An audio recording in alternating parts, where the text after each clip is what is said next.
Hello, acquired listeners. We regularly get feedback that this episode on TSMC, the Taiwan Semiconductor Manufacturing Company, is one of the best acquired episodes ever.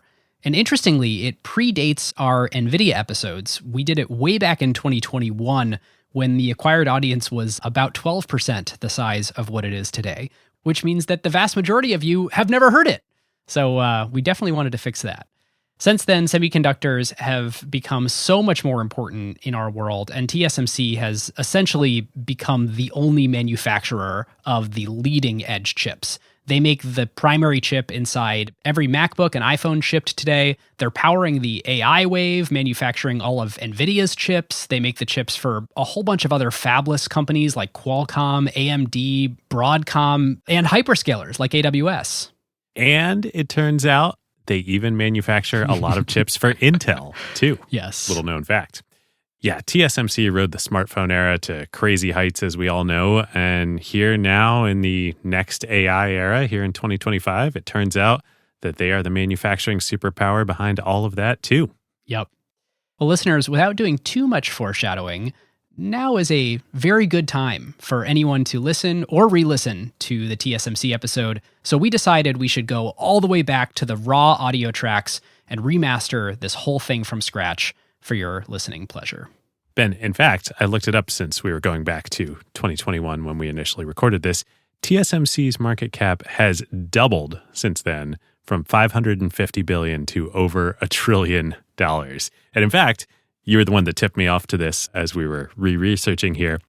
They and Saudi Aramco are the only trillion-dollar companies in the world that are not located on the west coast of the United States.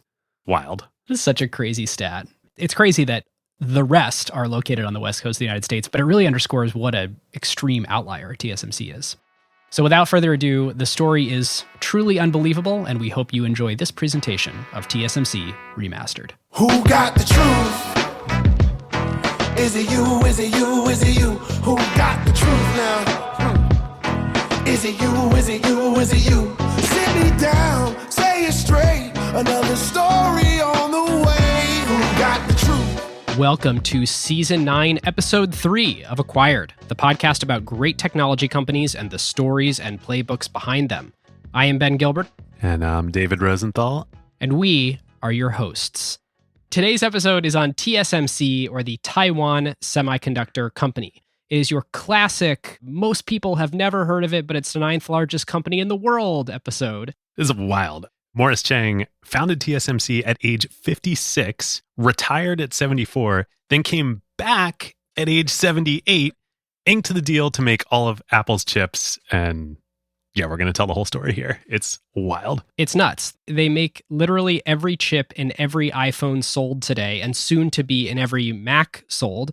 If you're excited at all about Nvidia, AMD, Qualcomm, or even any of the chips that Amazon, Microsoft, Facebook, Apple are making, all of those chips, or nearly all of them, are actually made by TSMC, along with all the chips in your cars and your smart home devices and fighter jets and everything.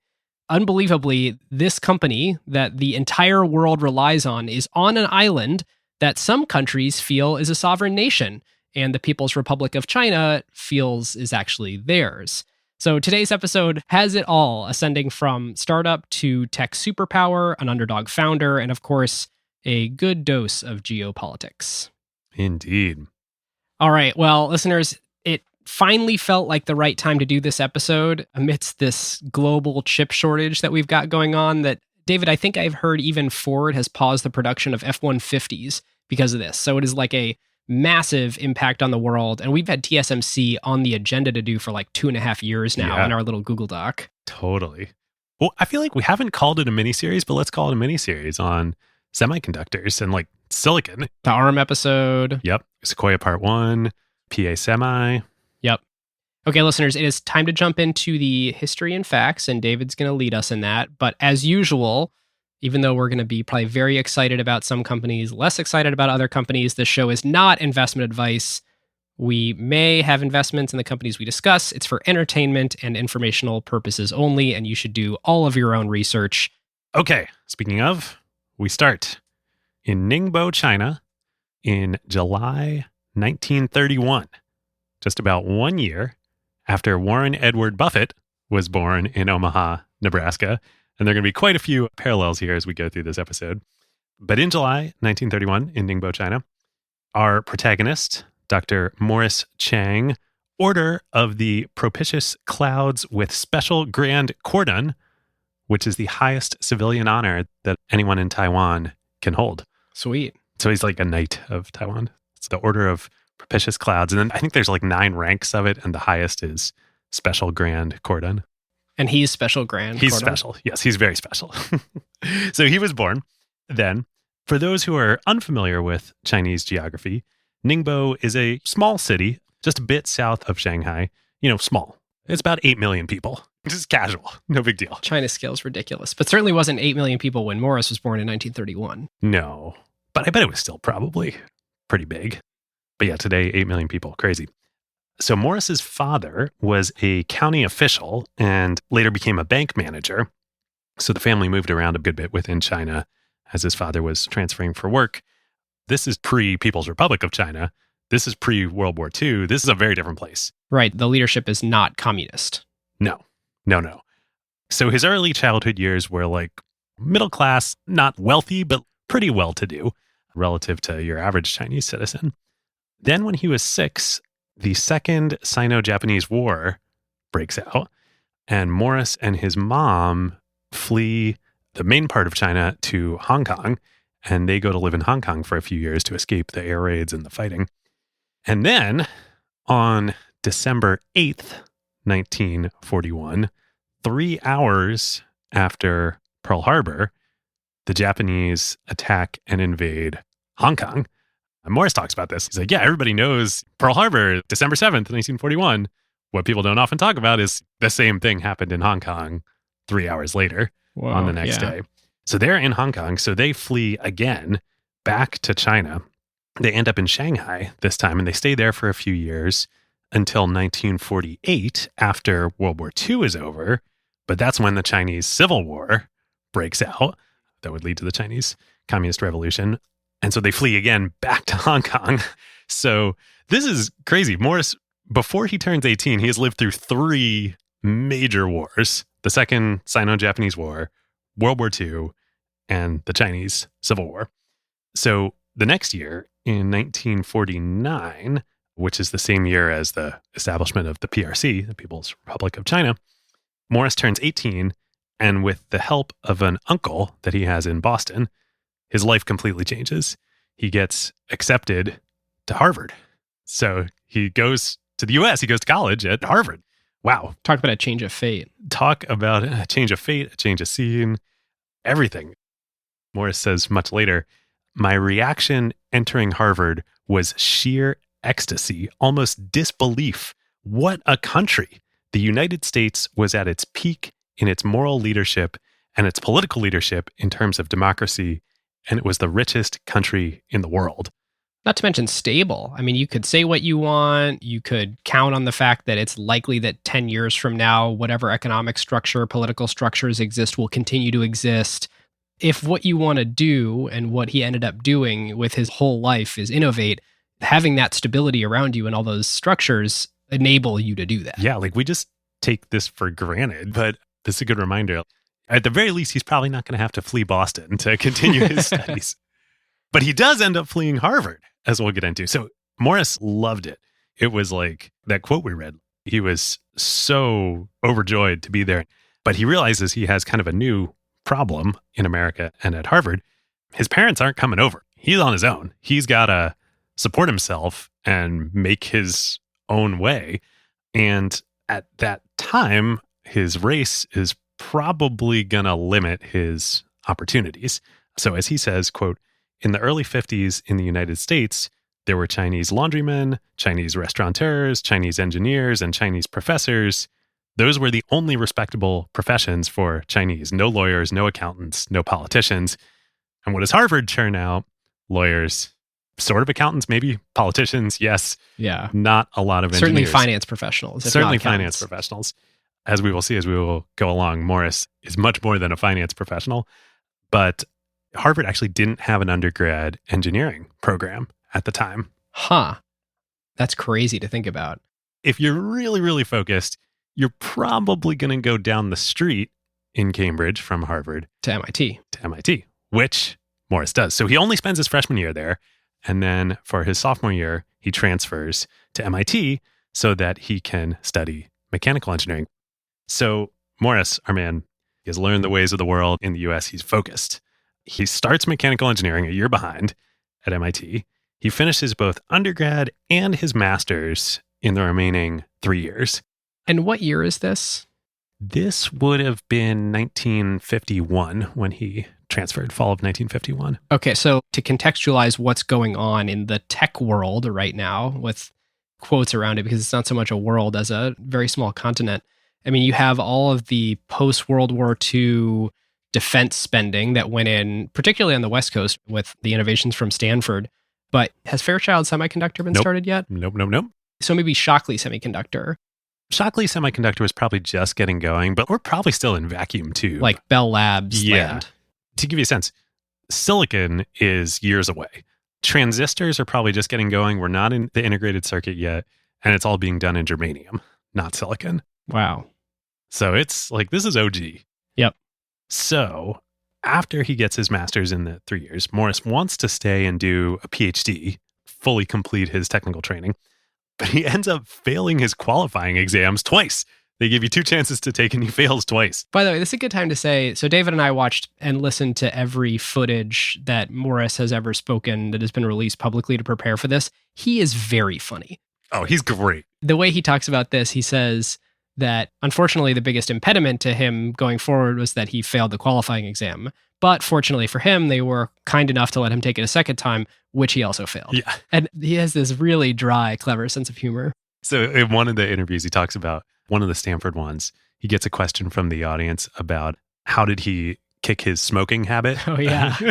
That like the questioner is like, I know you used to smoke. How did you finally stop it? And he's like, I never stopped. I still smoke. Yeah. He's like 94 years old. And he goes on to make the case for why he's a pipe smoker. Yep. And actually, even though smoking is hurtful to his lungs, it's actually beneficial for his mental life. So he's pretty sure it's prolonged his life. Well, he says he's delved into the data, and pipe smokers live longer than non-smokers. Which I'm sure you can find data to support that. I'm also sure you can find plenty of data to refute that. But yes, this gives you a sense of who Morris is.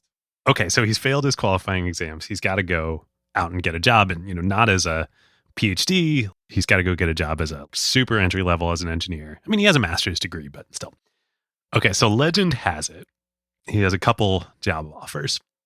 The one he really wants, remember, he's a mechanical engineer. And this is like super early days of technology. It's not really a thing yet. There was electrical engineering at this time. Right. Yes, he could, but he didn't study electrical engineering. In terms of where you would want to work, like it's not really on anybody's radar screen, especially Morris's, that you're going to go enter the tech industry. Right. So he gets his dream job offer from the Ford Motor Company. Oh, no way. Yes. I didn't hear that. And I'm sure this is apocryphal. But let's repeat the apocryphal story and broadcast it out to hundreds of thousands of people here. Totally. So the legend has it that Ford offers him a salary of $479 a month to go take an entry-level job.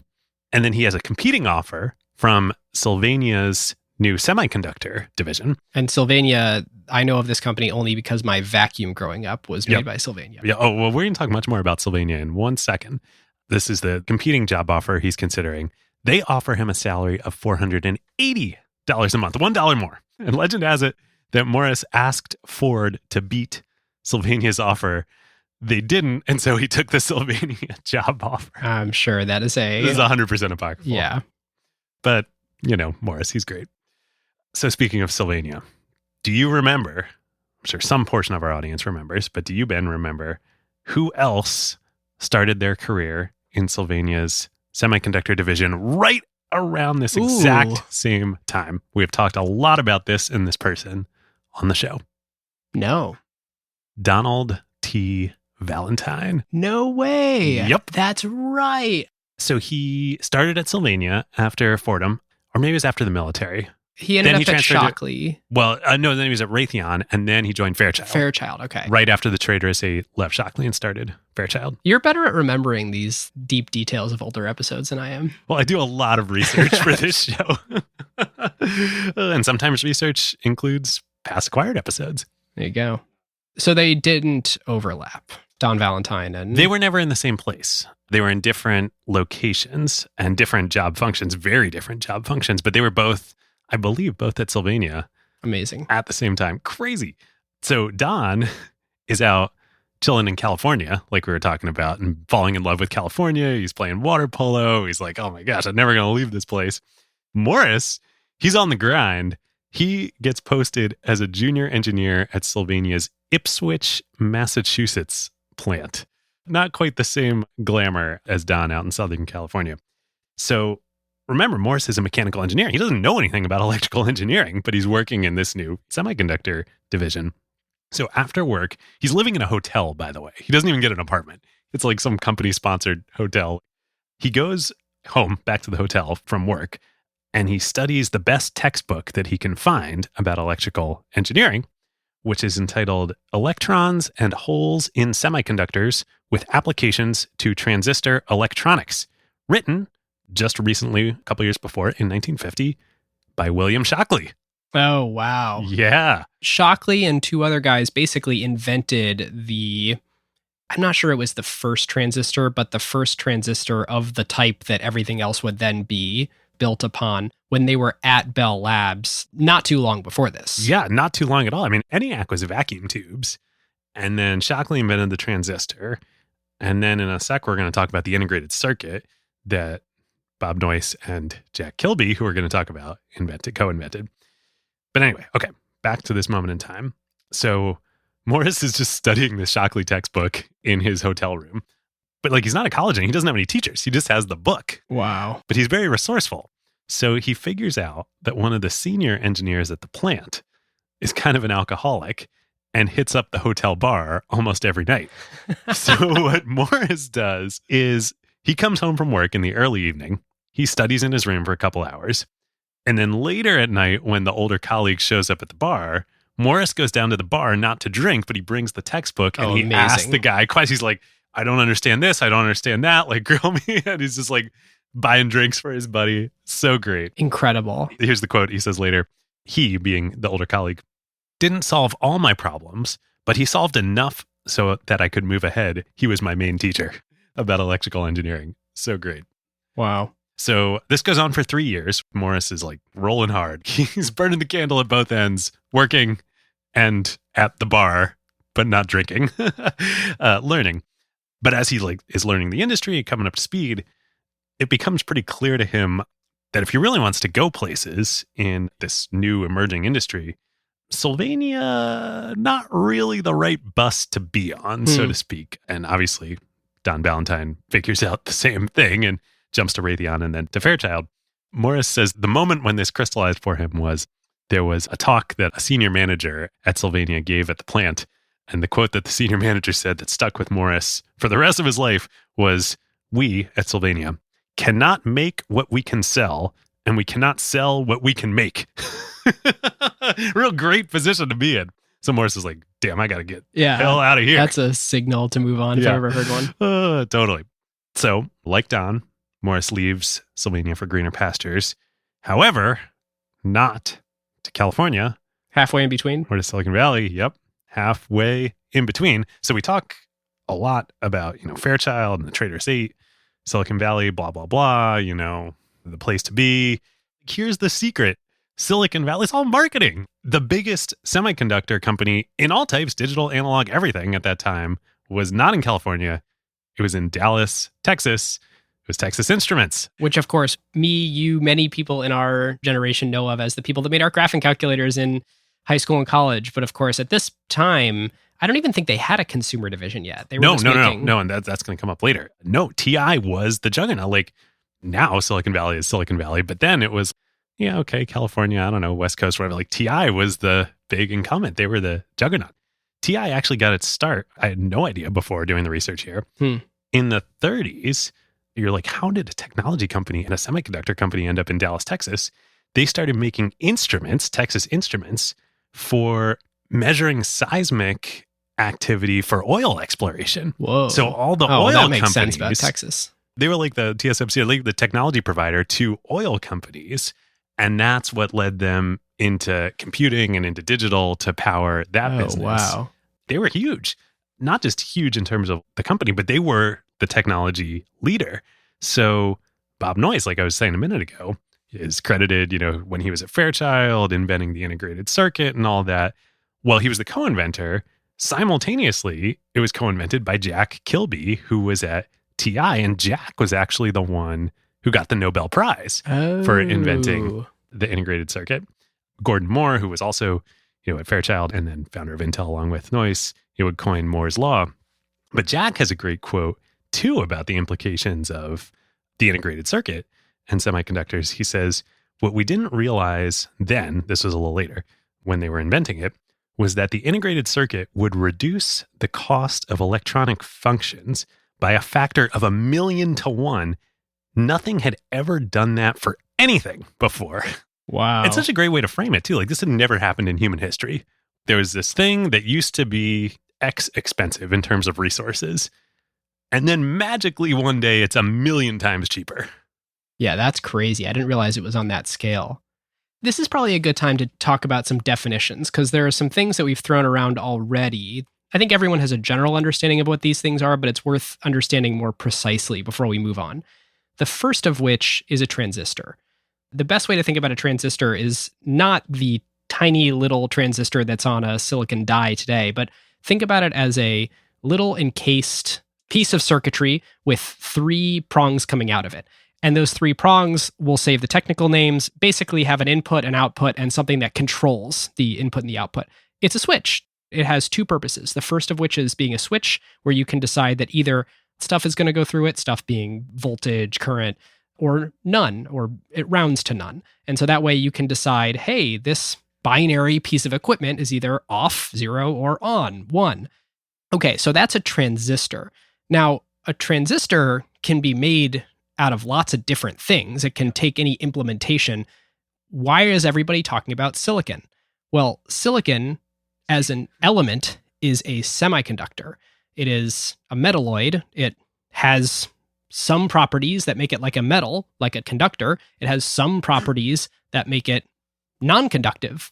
Imagine trying to move electrical signal through a piece of wood. It's not going to work. But imagine moving it through copper. It's going to work really well, and you're never going to be able to interrupt it. Well, geez, wouldn't it be great if we had some material, a semiconductor, where we could modify whether current was flowing through it or not? Make it a switch really easily. Exactly. Yep. Exactly. Well, and lots of things are semiconductors. Germanium was the main material for a while, but germanium's expensive and rare. Silicon's made of sand. I think it's like the second most plentiful, mineable element on Earth. Yeah, I mean, it's sand, right? Yeah. There's one other major thing, though. So we've been talking about transistors. The IC. Yeah, the IC. The integrated circuit. The integrated circuit. A transistor, it's a switch.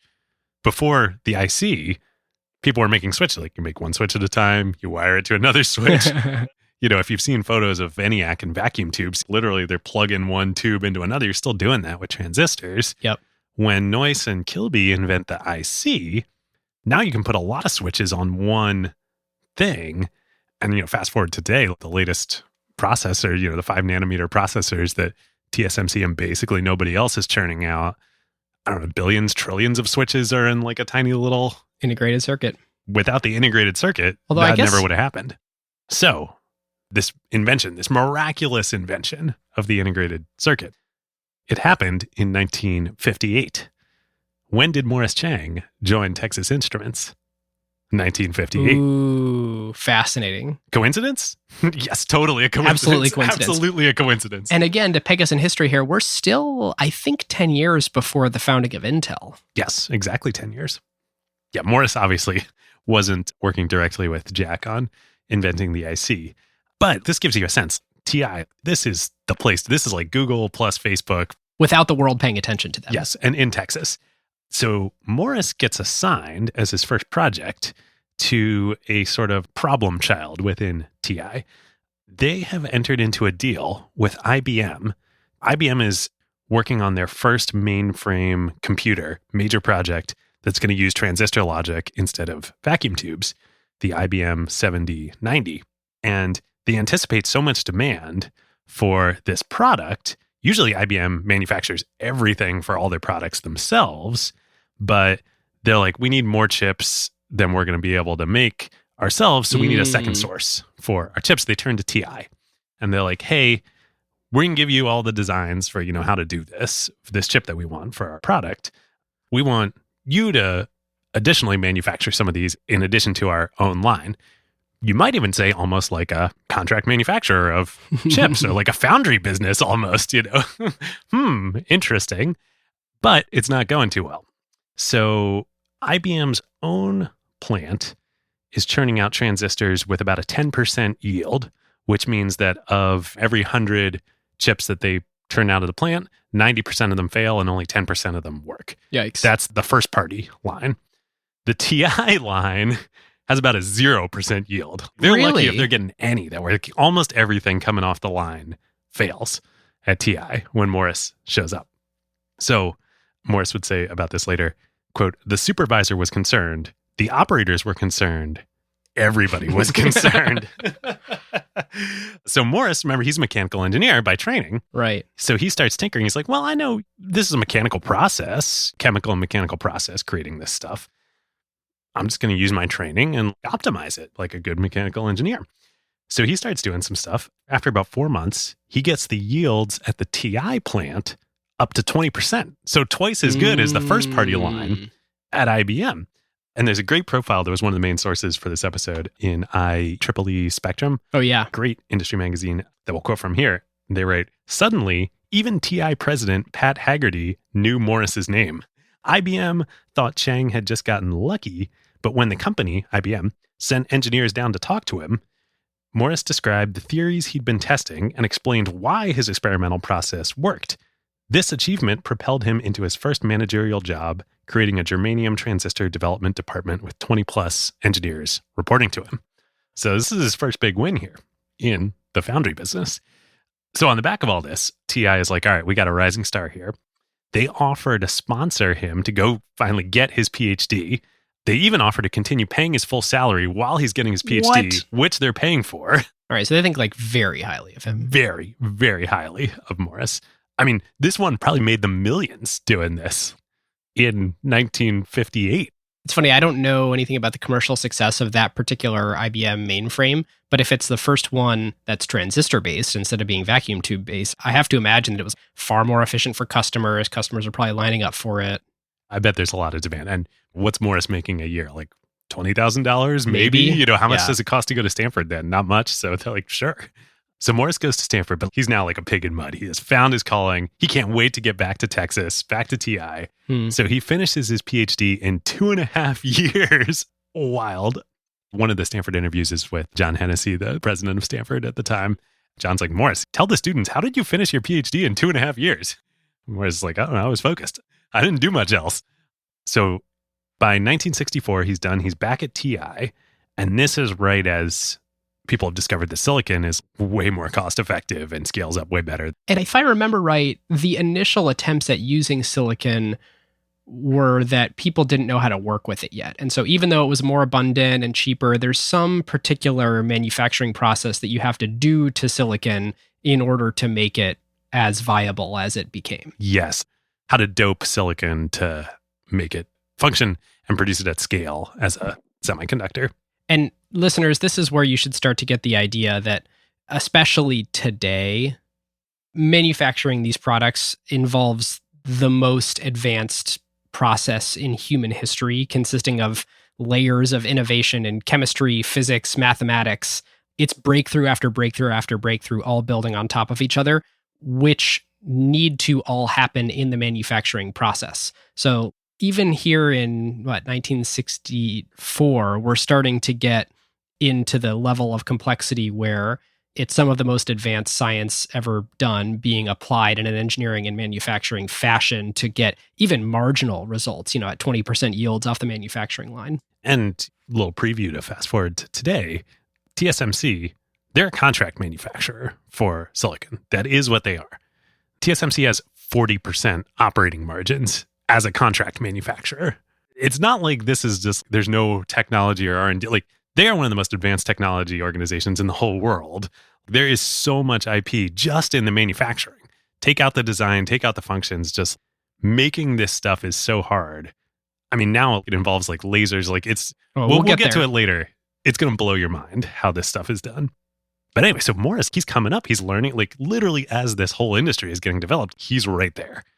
So a couple years after he gets back from Stanford, he's still rising through the ranks. In 1967, TI makes him a general manager of one of the divisions within the semiconductor business. And that's where he has his next big breakthrough. And this is on the business side. So Morris notices what they're doing, setting up these new plants for all these successive new methodologies and processes of manufacturing, at this point, integrated circuits in silicon and pumping out these chips. It's super expensive to do this, super cost capital intensive.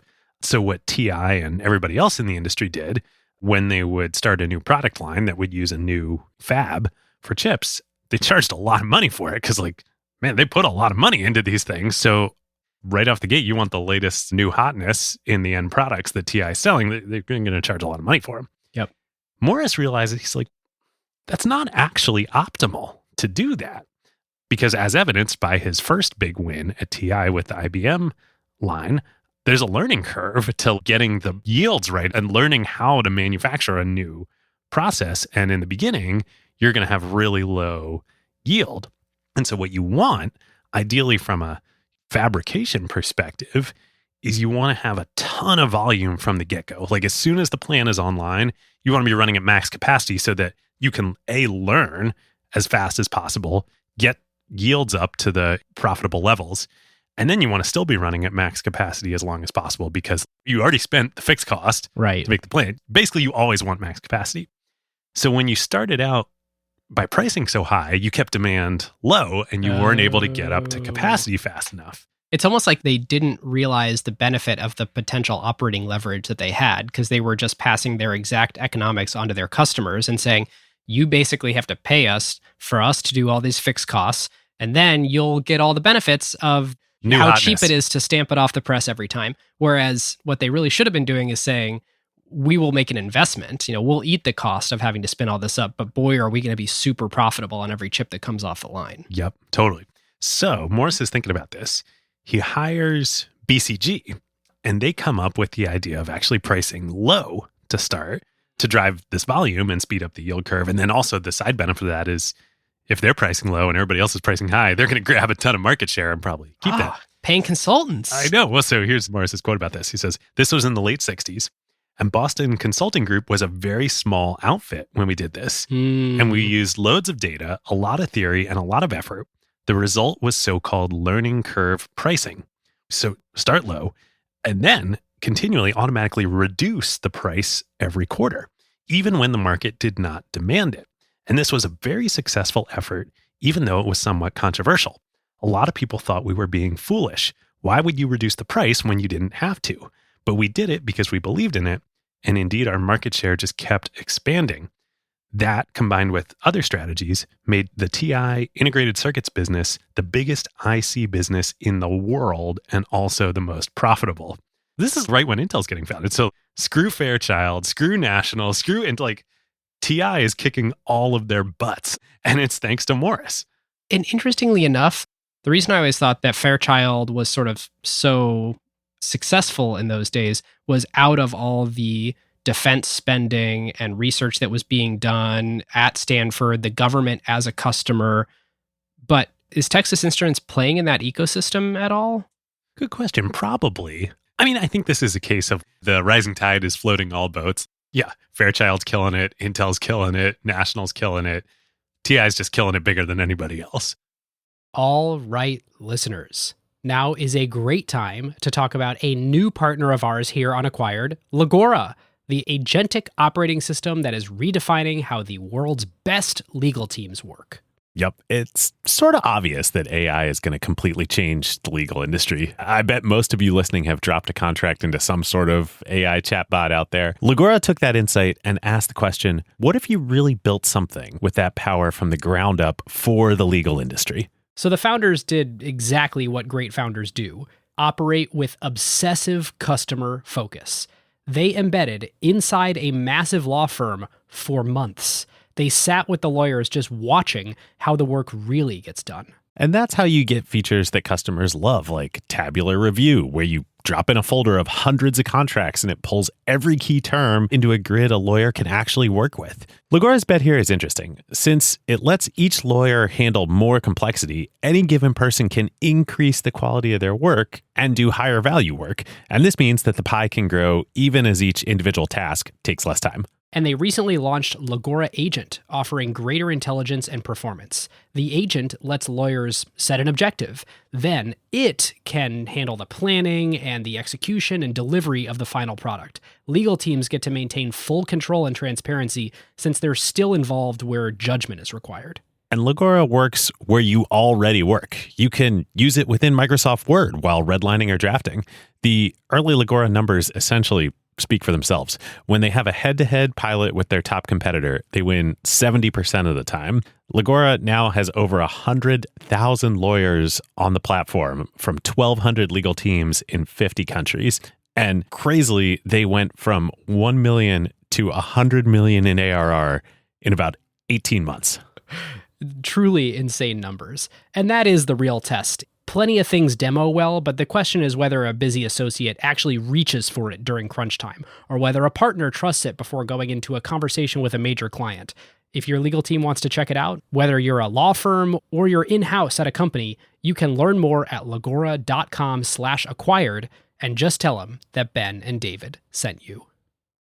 So on the back of this, Morris gets promoted to VP at TI, one level below the CEO, running the entire semiconductor business. That happens in 1972, and he becomes the obvious leading candidate to be the next CEO of TI, which he's like, yeah, I want to do that. Yep. I'm focused. This is what I love. This is my goal. Why I've been going to the bar for 3 years reading a textbook. Exactly.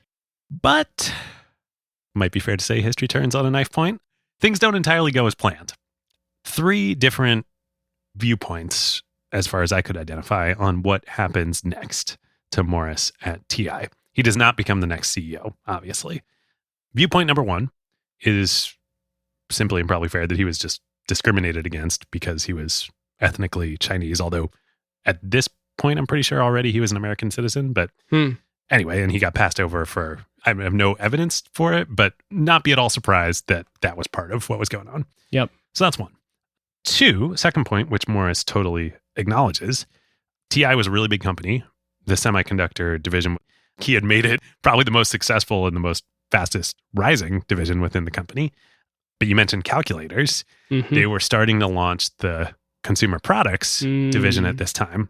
And so in 1978, so 6 years he's running the semiconductor division as VP. They move him over to VP of consumer products in 1978 because this was a big new strategic initiative and it wasn't going super well. And they're like, oh, Morris is a great manager. He can fix this and turn it around. Different set of competencies, though. I mean, you need like marketing. Yeah. Here's Morris's quote on this. Mark Shepard, then chairman and CEO of TI, agreed with the prevailing wisdom at the time that a good manager could manage anything. In this case, I think he was wrong. I found the consumer business to be very different, like you were saying. The customer set, completely different. The market, completely different. And what you need to get ahead in that business is different too. In the semiconductor business, it's just technology and costs. In consumer, technology helps, but it's also the appeal to consumers, which is a nebulous thing. Not Morris's strong suit, or at least not anything he's trained in. Yeah, that makes total sense. So in 1983, 5 years after he gets moved over to take over the consumer business, he hasn't turned it around. It's still struggling. He gets demoted to, quote, head of quality and people effectiveness, which is pretty much a slap in the face. Like, this dude built your semiconductor business. Is this when he says he was put out to pasture? Exactly. So that's number 2. Here's number 3. I found some evidence on this. It's unclear to me how much of this is Morris's fault versus his successor. But while Morris was definitely responsible for making TI Semiconductor a powerhouse, at some point towards either at the end of his tenure running it or under his successor, they totally dropped the ball. And this is when Silicon Valley in California takes over. So in the mid 70s, the semiconductor industry transitioned over to the metal oxide process, the MOS. You ever hear about MOS semiconductors? The precursor to CMOS. Exactly. So that happened in the 70s. And TI, again, they had the best engineers. They were well positioned to lead this transition. They didn't. And actually, most of the talent within TI that were the ones that led the industry transition to MOS left, including probably most prominently a guy named LJ7, who left and founded a company called MOSTech. And then he later became a semiconductor venture capitalist and founded Seven Rosen Ventures, which was one of the early VC firms. So he was a TI guy and he left. And, the culture at TI, as shown by Morris's experience, was not like Trader Estate, Silicon Valley, you leave. It was like, you're a company man, you stay at the company. Right. So Motorola poached a whole bunch of MOS engineers from TI, and it all kind of fell apart, culminating in the biggest, huge loss. Now, this is really history turning on a knife point. In 1980, so Morris has already transitioned to consumer products. IBM puts out a secret RFP, bid proposal for a secret project that they're working on. This is 1980 by a new group based out of Boca Raton, Florida. Do you know what I'm talking about, Ben? I have no idea. So some listeners might know what I'm talking about. This is the secret project. This is the RFP to be the microprocessor, the CPU for this secret project, the IBM PC. Okay. That was out of Boca Raton? Yeah, it was a secret project, like a skunkworks division of IBM. Oh, wow. To build the PC, which is a big, IBM was the mainframe company. And they're like, we're going to build a personal computer. So skunkworks project, and TI, a couple of years earlier under Morris would have been an obvious candidate. Remember, he had the relationship with IBM going all the way back. TI probably should have been the processor chosen. Right. Instead, of course, it was Intel. I think it was the 8088 that was chosen for that first one. Wow. And boy, did that set things in motion. Well, then the architecture standardizes on x86, and boom, there goes the whole next generation of computing away from TI over to Intel. The sort of family of IBM with Intel processors and eventually running Microsoft operating systems. Yeah, and then all the IBM clones all running Intel processors. Okay, so this is really where that is sort a of major loss. In the highway of history, TI accidentally took the off-ramp there. They did. Now, okay, is that Morris's fault? Is that not Morris? I don't know. Certainly the culture at TI was, we rotate you around, you're going to fix consumer. He didn't fix consumer, but couldn't. And then this, like the semiconductor powerhouse, took an off-ramp, as you say. All that, like his career at TI is basically over. So he was the rising star. Everybody thought he was going to be the next CEO. And at age 52 in 1983, after he stays a couple years being the head of whatever. Yeah, he was something staff. Yeah. He just resigns. And he's like, wow, well, I guess this is it. My career at TI, 30 years, done. He's still regarded super highly in the industry, though, in the semiconductor industry. So people start calling him with opportunities. And he wants to be a CEO. I mean, that's what's on his mind. He wanted to be CEO of TI. That didn't happen. Like, he wants to be CEO. But he whittles it down to two opportunities he's going to consider. One is to go to a competitor called General Instrument, which people may have heard of, another one of these old chip companies. It was based in New York, in Manhattan, in New York City, actually, to go be their COO, the number two there, with an understanding that, like, hey, if things go well in a couple of years, you'll replace the CEO, become the CEO there. Or to become a venture capitalist.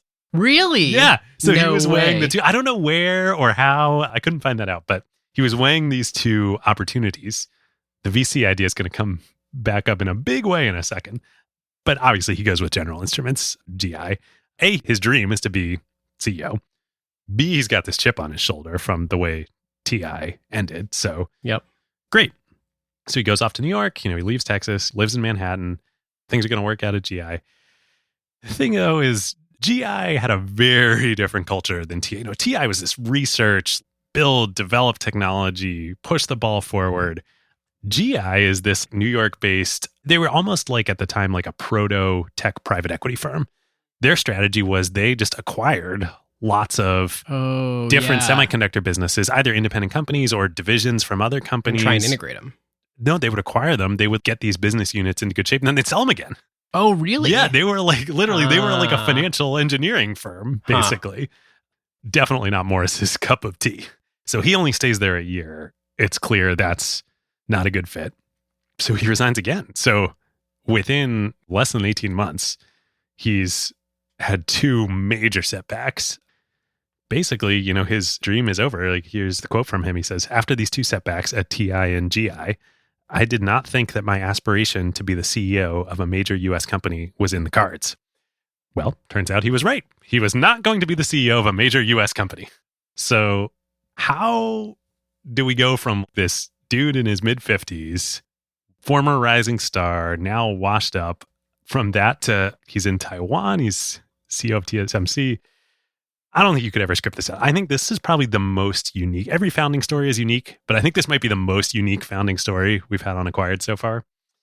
So back when Morris was at TI, when he was running the semiconductor business there, he went over to Taiwan a couple times to talk about building a manufacturing plant there. TI would own and build the manufacturing plant, but outsource to Taiwan. Not like a TSMC style business, like as a TI plant there. Anyway, he had no connection to Taiwan. Remember, he's Chinese. He's not from Taiwan. People are like, "Oh, Morris, you went back to Taiwan." He didn't go back to Taiwan. Yeah, he talks about how Taiwan was a strange land to him when he first got there, that it's not going back. So it's not, the land is a strange place to him, but if he is going to call some place home and return there, is it the People's Republic of China? Well, I think he would say at this point it's America. He's been in America That's for 30 a great years. He's a point. U.S. citizen. Well, I don't know what he would say. It's complicated. So anyway, so he had met a bunch of government officials in Taiwan when he was talking about building this plant over there. And that was back in the 70s. Now we're in the 80s, mid 80s. Taiwan at this point, it's a manufacturing nation. They have no IP, they have no technology. Okay, the quote's great. All right, so this is Morris. "We had no strength in research and development, or very little anyway. We had no strength in circuit design, IC product design.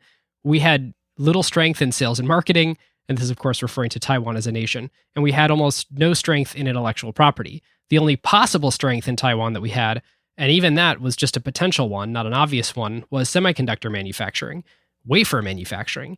And so what kind of company would you create to fit that strength and avoid all the other weaknesses? The answer was a pure play foundry." Yeah, I mean, that was Taiwan at the time. So to give you a sense, the average gross margin of a Taiwanese company at this point in time in the mid 80s is 4 to 5%.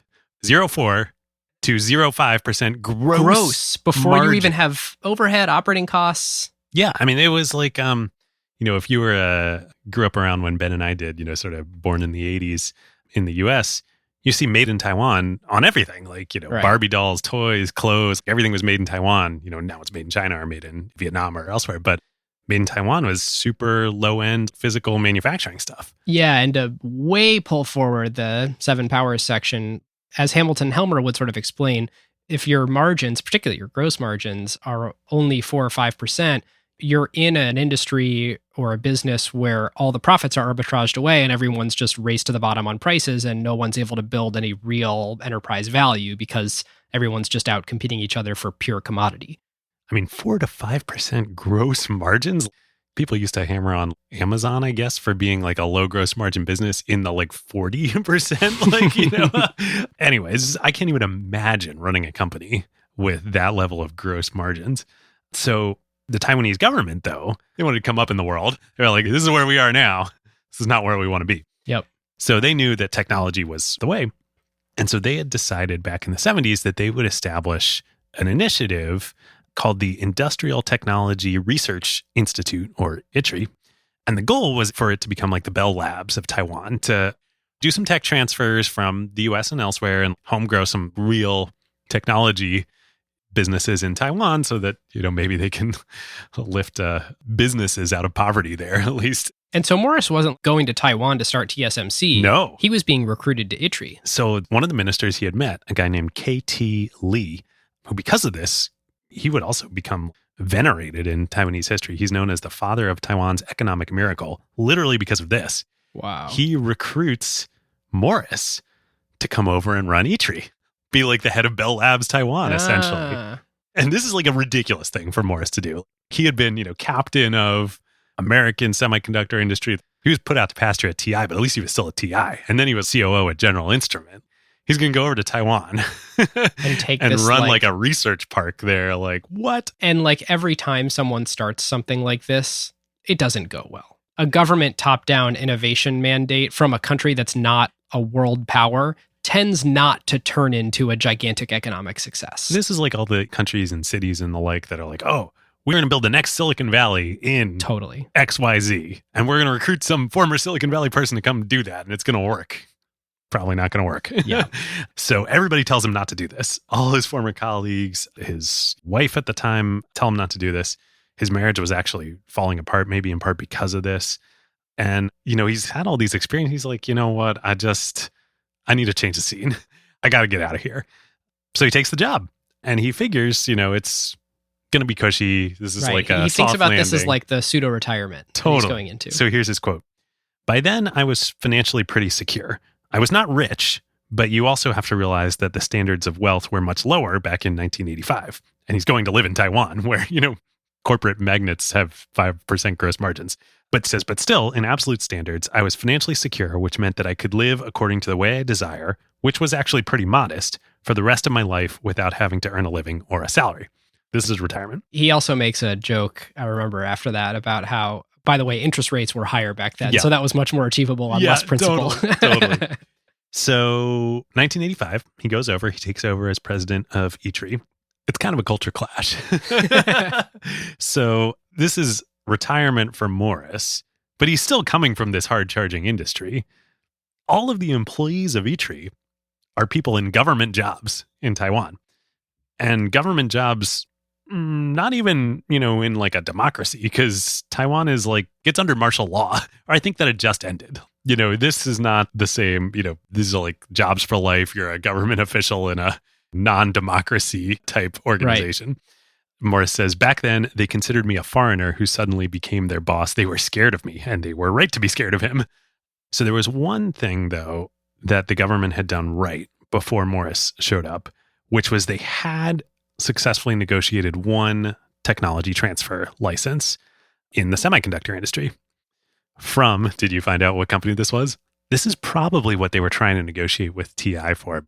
I do. It's a 3-letter acronym. Oh, yeah. Yep.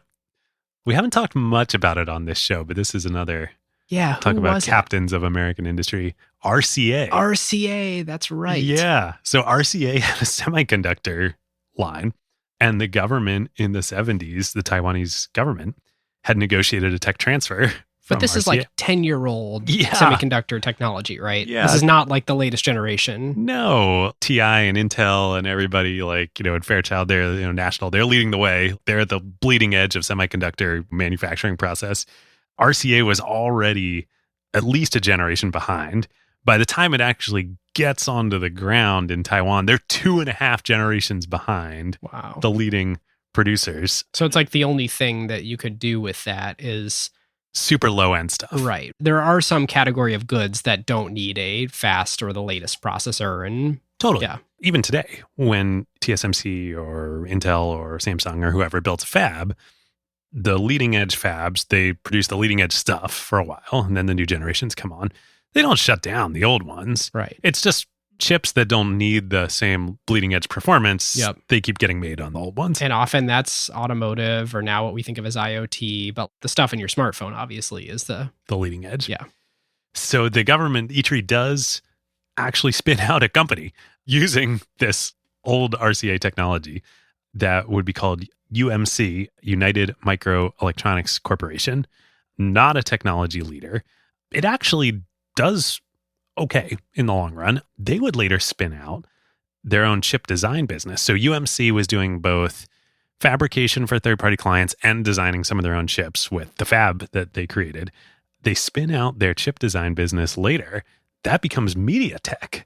Oh, no way. Yeah, which is a $50 billion company today. Huh. So the government did pretty good. This is pretty good. Totally. What they were doing. And, when Morris arrives, because of this, he's not starting from a standing start. Right. It's not good, but there's They've some acquired assets to IP. work They've with. created a company. There's a paved path So he gets to work at E-Tree. He's working on all this. He's transforming the organization into a high-performing organization. And then all of a sudden, out of nowhere, KT Lee comes back to him and is like, hey, great, you're running, our Bell Labs, you're running E-Tree. Now I want you to start a company. And Morris is like, and KT's like, yeah. I don't want you to have somebody else in E-Tree do it. I want you, Morris Chang, to start a new semiconductor company here in Taiwan, and I want you to make it into a global leader. Morris is like, okay. He doesn't say this directly. Well, he's got a great quote I'm going to say in a minute. But again, remember, this is not a democracy in Taiwan at this time. Morris is also on his third job in 3 years. Yeah, he doesn't need a salary to survive, but this is kind of the end of the rope for him. If he gets fired here at E-Tree, he's legit done. Yeah. Done. So he kind of doesn't have a choice here. The quote, this is so Morris, so great. He says, "It was like in the movie The Godfather. It was an offer I couldn't refuse." And I do think the implication was go start an Intel or go start an IBM. It wasn't go start the very first pure play foundry. Yeah, Lee had he was the government. He was a minister. Right. He was like, go start a semiconductor company, make it a world leader. Right. Those semiconductor companies, they do really well. So go do that. And that's, of course, when Morris says, okay, I'm being told I should do this. I have some latitude I can take and some liberties I can take on how I do it. And the quote that I read earlier about evaluating exactly what type of semiconductor company should I start, that's how he sort of informs the business plan.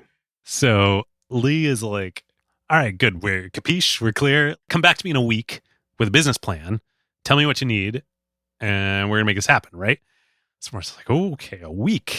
All right. And then like a day later, Lee supposedly is like, I'm going to need you to come in on Friday. So like you got like 3 days. They say necessity is the mother of invention. And yet these 3 days are what creates the, now 9th most valuable company in the world.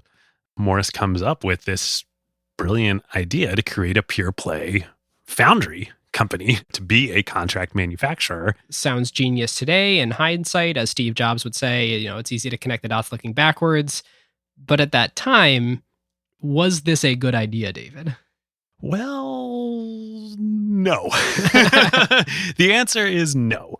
Like we've said all along, all the chip companies, all the, American and European and, Japanese, all the leading semiconductor companies, they made their own stuff.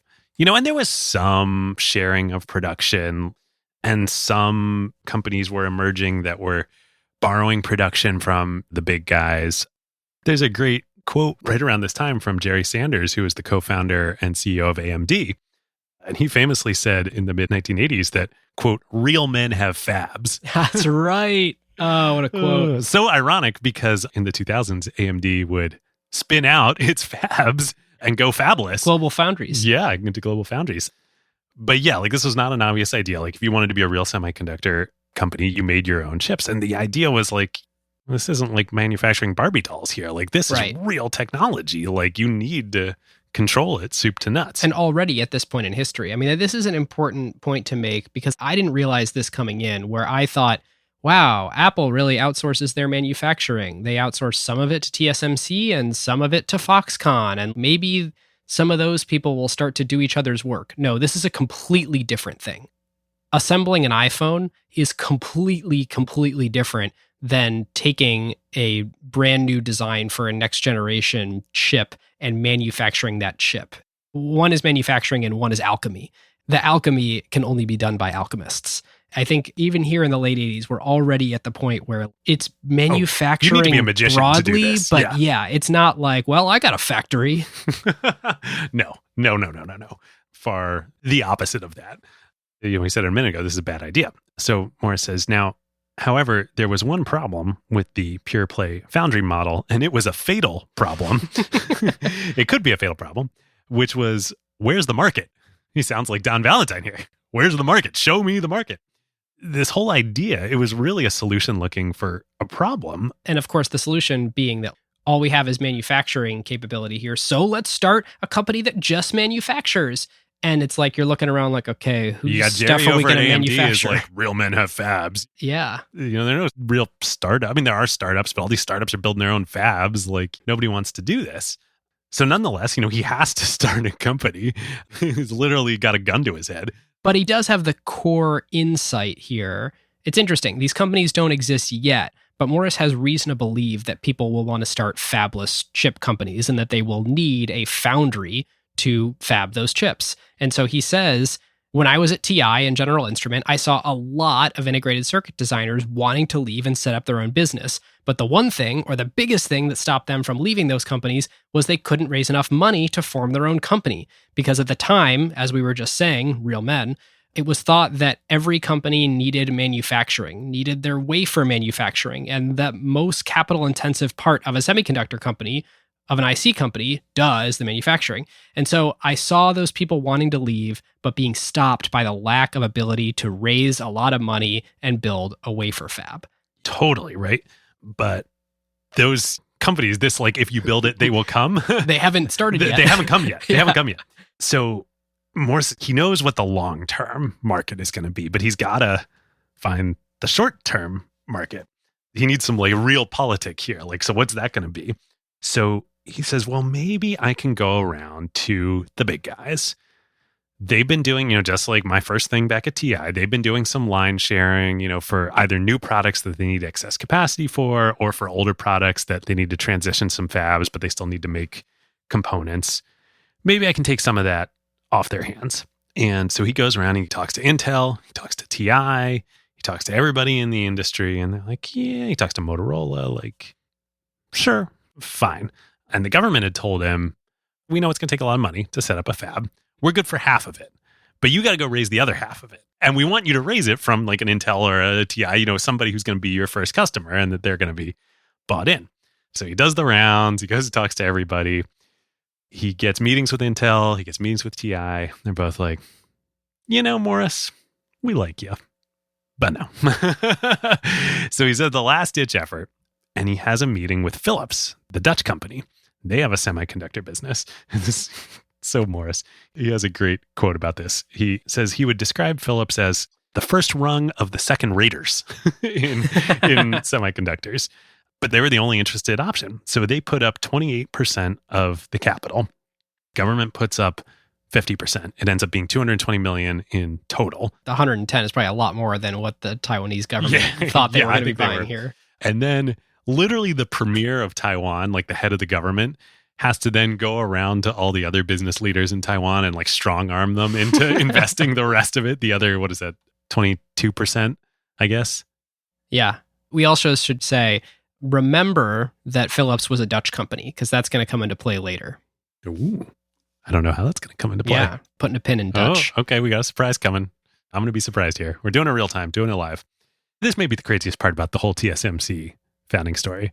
I'm 99.9% sure, Ben, you do not know this. Ooh. Do you know what the pre-money valuation was on TSMC? No, I couldn't find that anywhere. It was $0. Morris Chang got no equity in the company. Zero. So 100% of the company was owned by the investors. 50% by the What? government, and the other 50% were owned by the investors. Morris got nothing. and just got to keep his salary. He was a government employee. Wow. There by the grace of the government. Oh my God. Isn't that unbelievable? Like, this is so the opposite of Silicon Valley in How every is he way, worth shape. $3 billion today? Well, what he did as TSMC started to work, he basically put all of his money into buying. He bought his own shares What? in the company. I don't know if it was privately before they went public on the Taiwan Stock Exchange in 1994 and then the New York Stock Exchange in 1997. But yeah, he put basically all of his excess cash flow into buying TSMC shares. Oh my God. Isn't that wild? So the government owned 50% of the whole business. And you can see their perspective too. They're like, hey, we hired you to do this. And then we told you to do this. You are our foot soldier. Right. Like, we are the mafia. Wow. Yeah, things had really not gone well in his career that he was willing to take that deal. Yeah.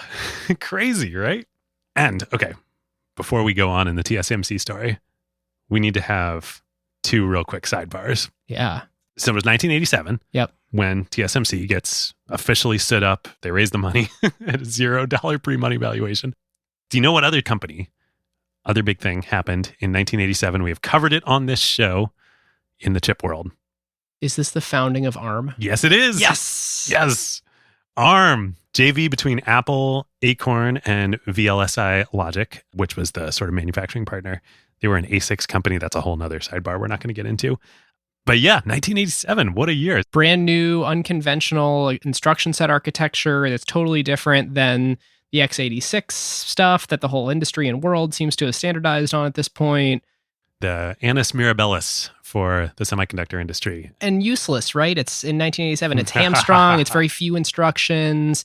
PCs are always plugged in. So what do we need a low power chip for? This thing's pathetic. Real men have fabs and real men use power. Okay, so that's sidebar number one. ARM gets started. Okay. Now, I was wondering, I don't actually know the relationship because obviously today a huge amount of volume of TSMC's manufacturing is making chips for iPhones, which since the outset has used ARM.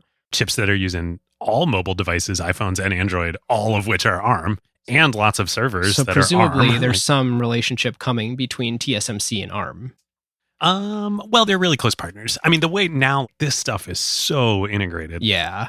All the companies architecture have to companies like ARM, the design, the EDA companies like Synopsys, these guys are all deeply, like the engineering is all deeply in bed with one another. Okay, so you mentioned EDA. I'm going to take your sidebar and You're going to raise me. I'm going to raise you one more sidebar. So listeners, we're 2 clicks out here. So this is a pretty good point to talk about how the value chain went from one company that created transistors and then they designed the chip, they manufactured the chip, they marketed the chip. Here's how the value chain looks today. And I think you've already alluded to, I think in the 80s, it already started to look like this. First, there's EDA, there's electronic design automation. This is the software that professional chip designers use to do their work. So Synopsys, I think Cadence. Yeah, Cadence. They're is the another two big leaders. one. Yeah, they're the 2 leaders. So that's like, I don't know, Excel or like Figma for chip designers. Yeah. That's what they use every Productivity day. tools. Yeah. So that's category 1 of 4. And of course, as you can imagine, the software to design the chips probably has to be very aware of the manufacturing capability of who's going to be manufacturing the chips. But let's put a pause in that for a second. So then, of course, there's the fabless chip design companies. So today, think Apple, Nvidia, Qualcomm, Broadcom. eventually AMD after they stopped being real men, apparently. Tons of innovative new startups now, like Cerberus, PA Semi, Tesla, before like, Apple acquired it. Yeah. Oh, PA Semi is coming in a sec. Okay. So you've got the EDA companies that are making the software, the fabless companies that are designing the chips using the software. Then third, there's one company that we have not talked about yet, one component of the value chain. And these are the people that manufacture the machines that go into the factories that the foundries operate. There's actually one between, I think above EDA, there is one more part of the value chain. There's a fifth, which is IP.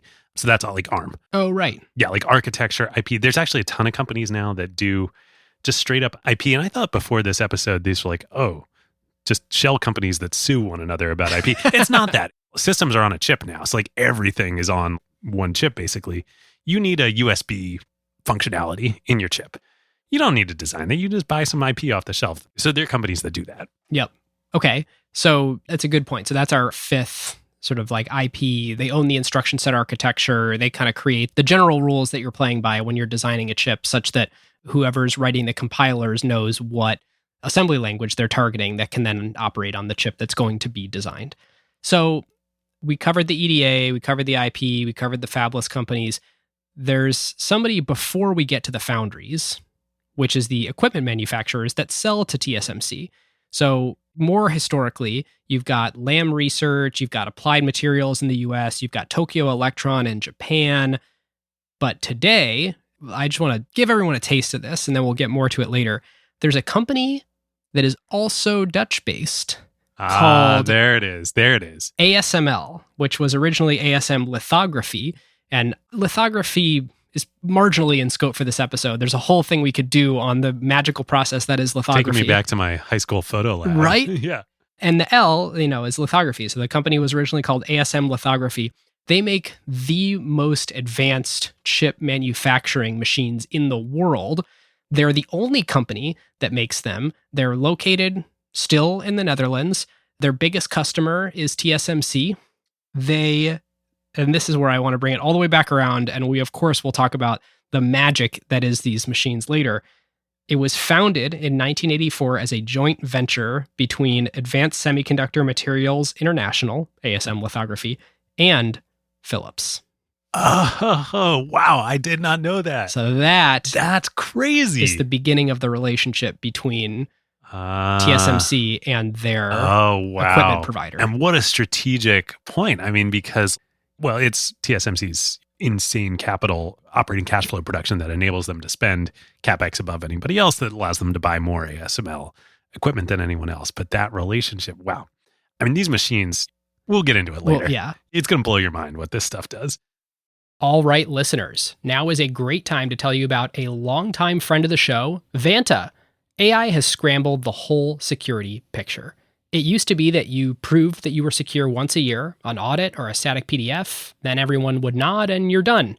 But in an AI-first world, that doesn't hold up anymore. Yep, your risk surface changes every week now. A vendor turns on an AI feature or someone writes in a new model without telling IT, and your posture is different than it was last week, let alone at your last audit.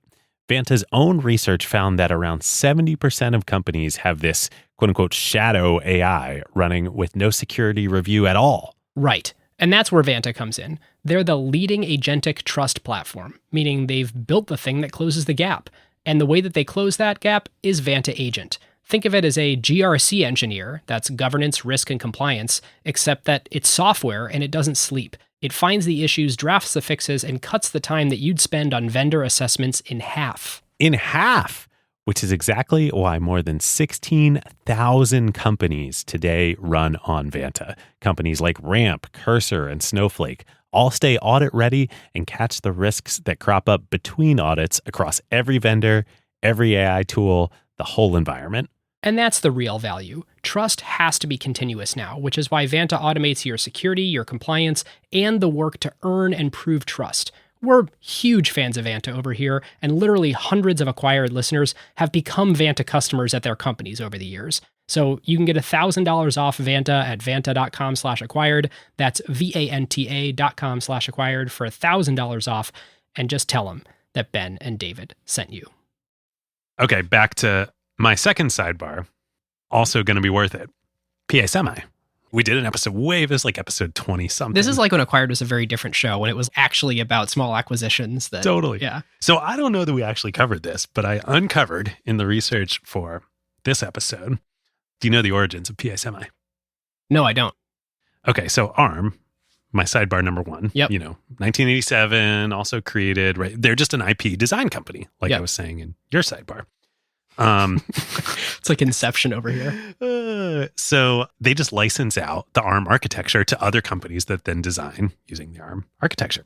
One of their original licensees was DEC, Digital Equipment Corporation, like OG, way back in the day. Yep.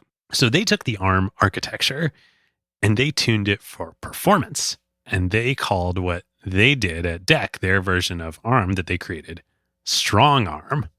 And that product line within DEC would later be acquired by Intel, of all places. Okay. Crazy. Why Intel acquired an ARM architecture?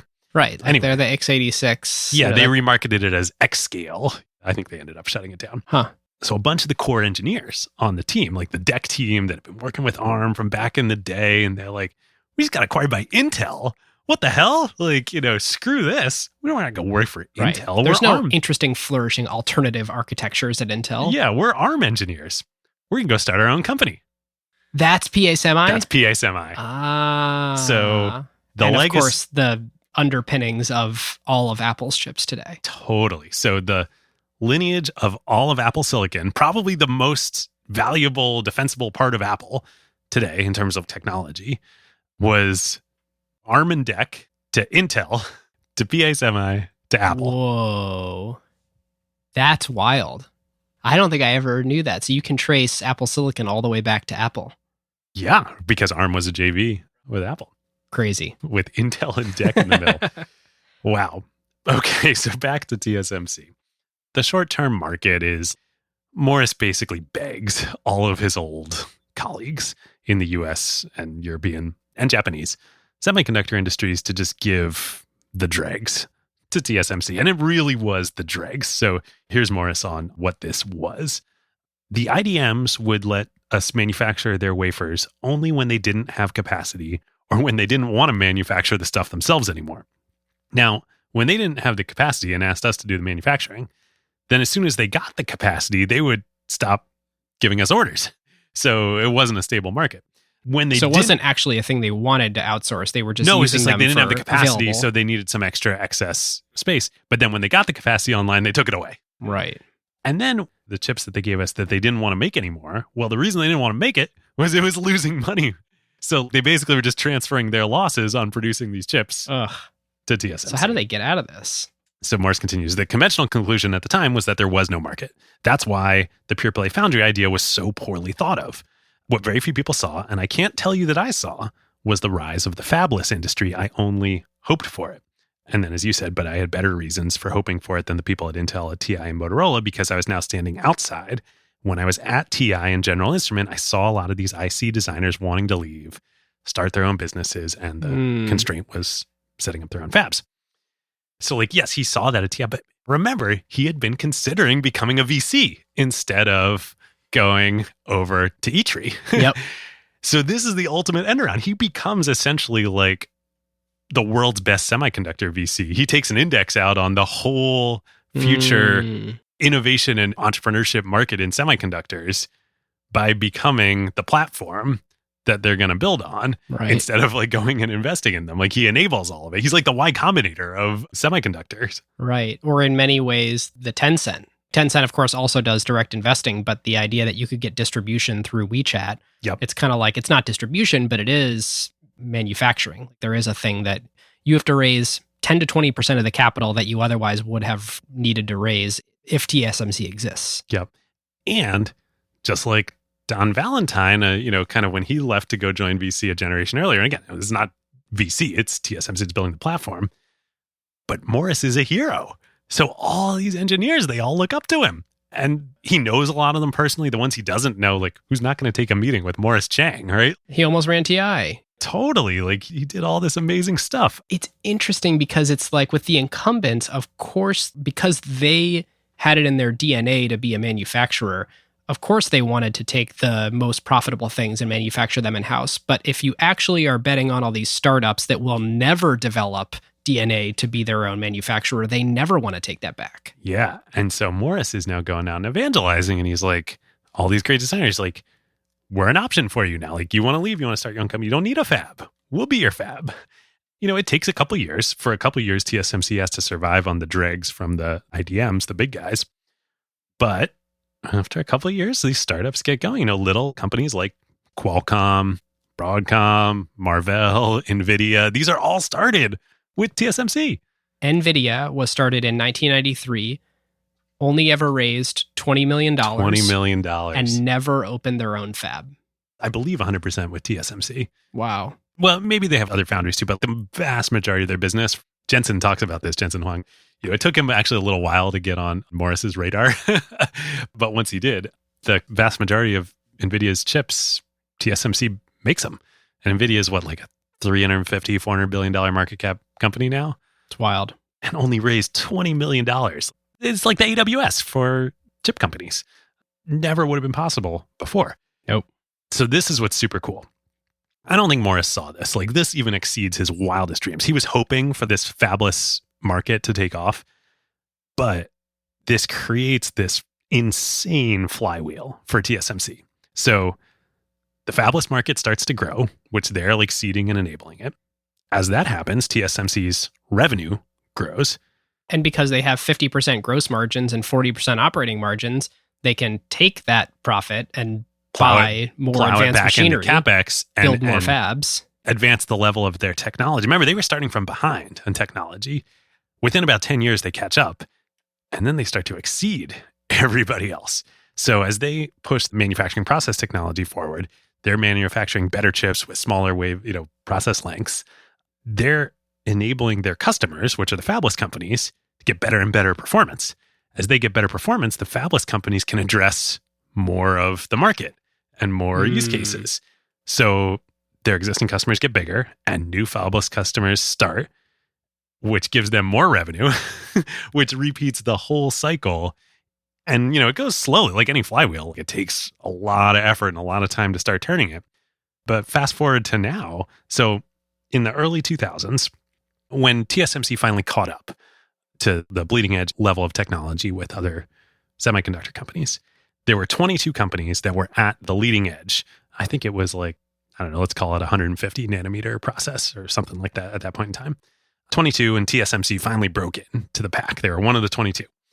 By the late 2000s, it had gone from 22 down to 14 that were at the leading edge. By the mid 2010s, there are 6. It's basically Samsung and TSMC, right? Today, there are 2. At 5 nanometer process is the current leading edge. Only TSMC and Samsung. Intel has been trying to get there, but they haven't been able to. They've fallen behind. And the next process is going to be 3 nanometers. TSMC is going to launch that next year. Which, by the way, just slipped 6 months. Interesting. Well, Samsung has already slipped to 2024. Whoa. So very likely in the next process, it's just going to be TSMC. Which means that you will see that on an Apple slide somewhere announcing the next iPhone, talking about how it's a 3 nanometer process. They'll take all the credit for it. And TSMC is totally fine with that because their job is not to market. It's to empower their customers. This flywheel, it's just unreal what happens here. They run the table on the whole industry. It is interesting. The industry went from vertical to horizontally integrated, where the very best products in the market became horizontally integrated. And it's interesting how I'm trying to figure out what drove that. Because at some point, I guess there's a couple components to it. One is the speed at which Moore's law happens makes it such that you can't be good at everything. You can't be good at everything from EDA to making the manufacturing equipment to running the manufacturing process to designing the chips. You're not going to write your own instruction set architecture. People did need to break into best of class. Morris has got this great quote about this that I have in here. So he says, the semiconductor business is like a treadmill that speeds up all the time. If you can't keep up, you fall off. And that's Moore's law. From 22 down to 2 down to 1, even when their competitors are only doing the one thing that TSMC has done, like if you fall behind by a step, you're toast. Right. And it's because there's this big part of it that you're talking about that hasn't come up on other episodes because we tend not to talk about companies that require a lot of manufacturing prowess. But in order to stay on that treadmill, the number of tens of billions of dollars that you need to be spending into CapEx is going up. So you need to be enormously profitable so you can build the factories for the next generation. Yeah. I mean, well, there's 2 things. So yes, that is 100% true. And the scale of this now, I mean, TSMC just announced they're going to spend $100 billion in CapEx over the next 3 years. $30 billion this year, 60 over the next 2. And I bet that keeps going up. So that's a lot of billions. You might even say, like, this is so strategically important and people are talking about this. Certainly China's talking about this. The US government's now talking about this. Governments might need to come in with a bazooka of money and create other options because almost all their manufacturing is in Taiwan. It's in this strategically, geopolitically challenged location. We need to re-onshore some of this in the US. China, of course, wants their own. You can't just spend the money and do this. The US government could come in and say, we're going to spend $1 trillion this year to do this. They can't do it because we're going to get to powers later. But there's this marriage of scale economies and process power that TSMC, like in this industry, there is no amount of money you could spend to catch up next year. You can't. Because the engineering is so hard and the learning curve takes decades to get to this point. I was listening to a podcast, Bloomberg Odd Lots podcast about this, where they were talking about this, and their reporter who covers TSMC is great. China, they're asking the question like, China could just spend $1 billion and do this, create their own fabs, and they're doing this. What's the company called? SMIC. SMIC, yeah. Is the Chinese. SMIC, yep. Because basically TSMC seems to have picked a side in the US. Yep. And so with a little bit of prodding, I'm sure, from various presidential administrations over the last 5 years. Yeah. The guy who covers TSMC was like, they can do that and they are doing that, but they wouldn't know what to do with it. And it's not because they're dumb. It's the hardest thing it's in the world. It's the hardest thing in the world, yes. To do this stuff. To make the equipment that ASML does and to manufacture the way that TSMC does, it is the hardest thing to do in the world. Yeah. Anybody else could get all the same equipment from ASML. Actually, that's not true. Oh, no, I'm saying even if you could, even if you wouldn't know what to do with it. Right. And it's not because you're dumb. It's there are only like a small number of people in the world that can operate this stuff. All right, I'm jumping out of my seat here. So I'm going to do the ASML thing now. So The reason that some people can't get their hands on the ASML equipment is because the Netherlands did not renew their trade agreement with China. Also, likely, it has been reported that probably that is because of US prodding to say, hey, these pieces of equipment you're making seem pretty specialized. You're the only people in the world who can do it. And it makes the most cutting edge semiconductor manufacturing technology. Maybe let's not sell that to SMIC in China. And so they're not doing that. Now, you might say, oh, come on, how hard can this stuff be?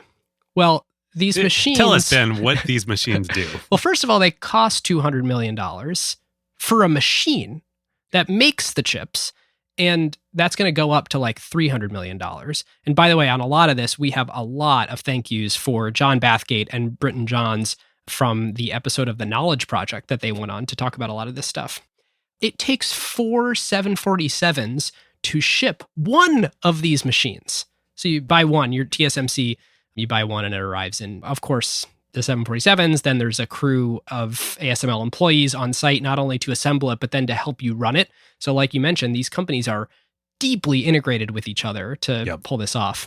Okay, so what does running it mean? What do these machines do? Okay, so it becomes exponentially harder to manufacture chips the more dense they are. So, David, you mentioned that 150 nanometers or so from several years back, and we know now that the M1s are made on this 5 nanometer process.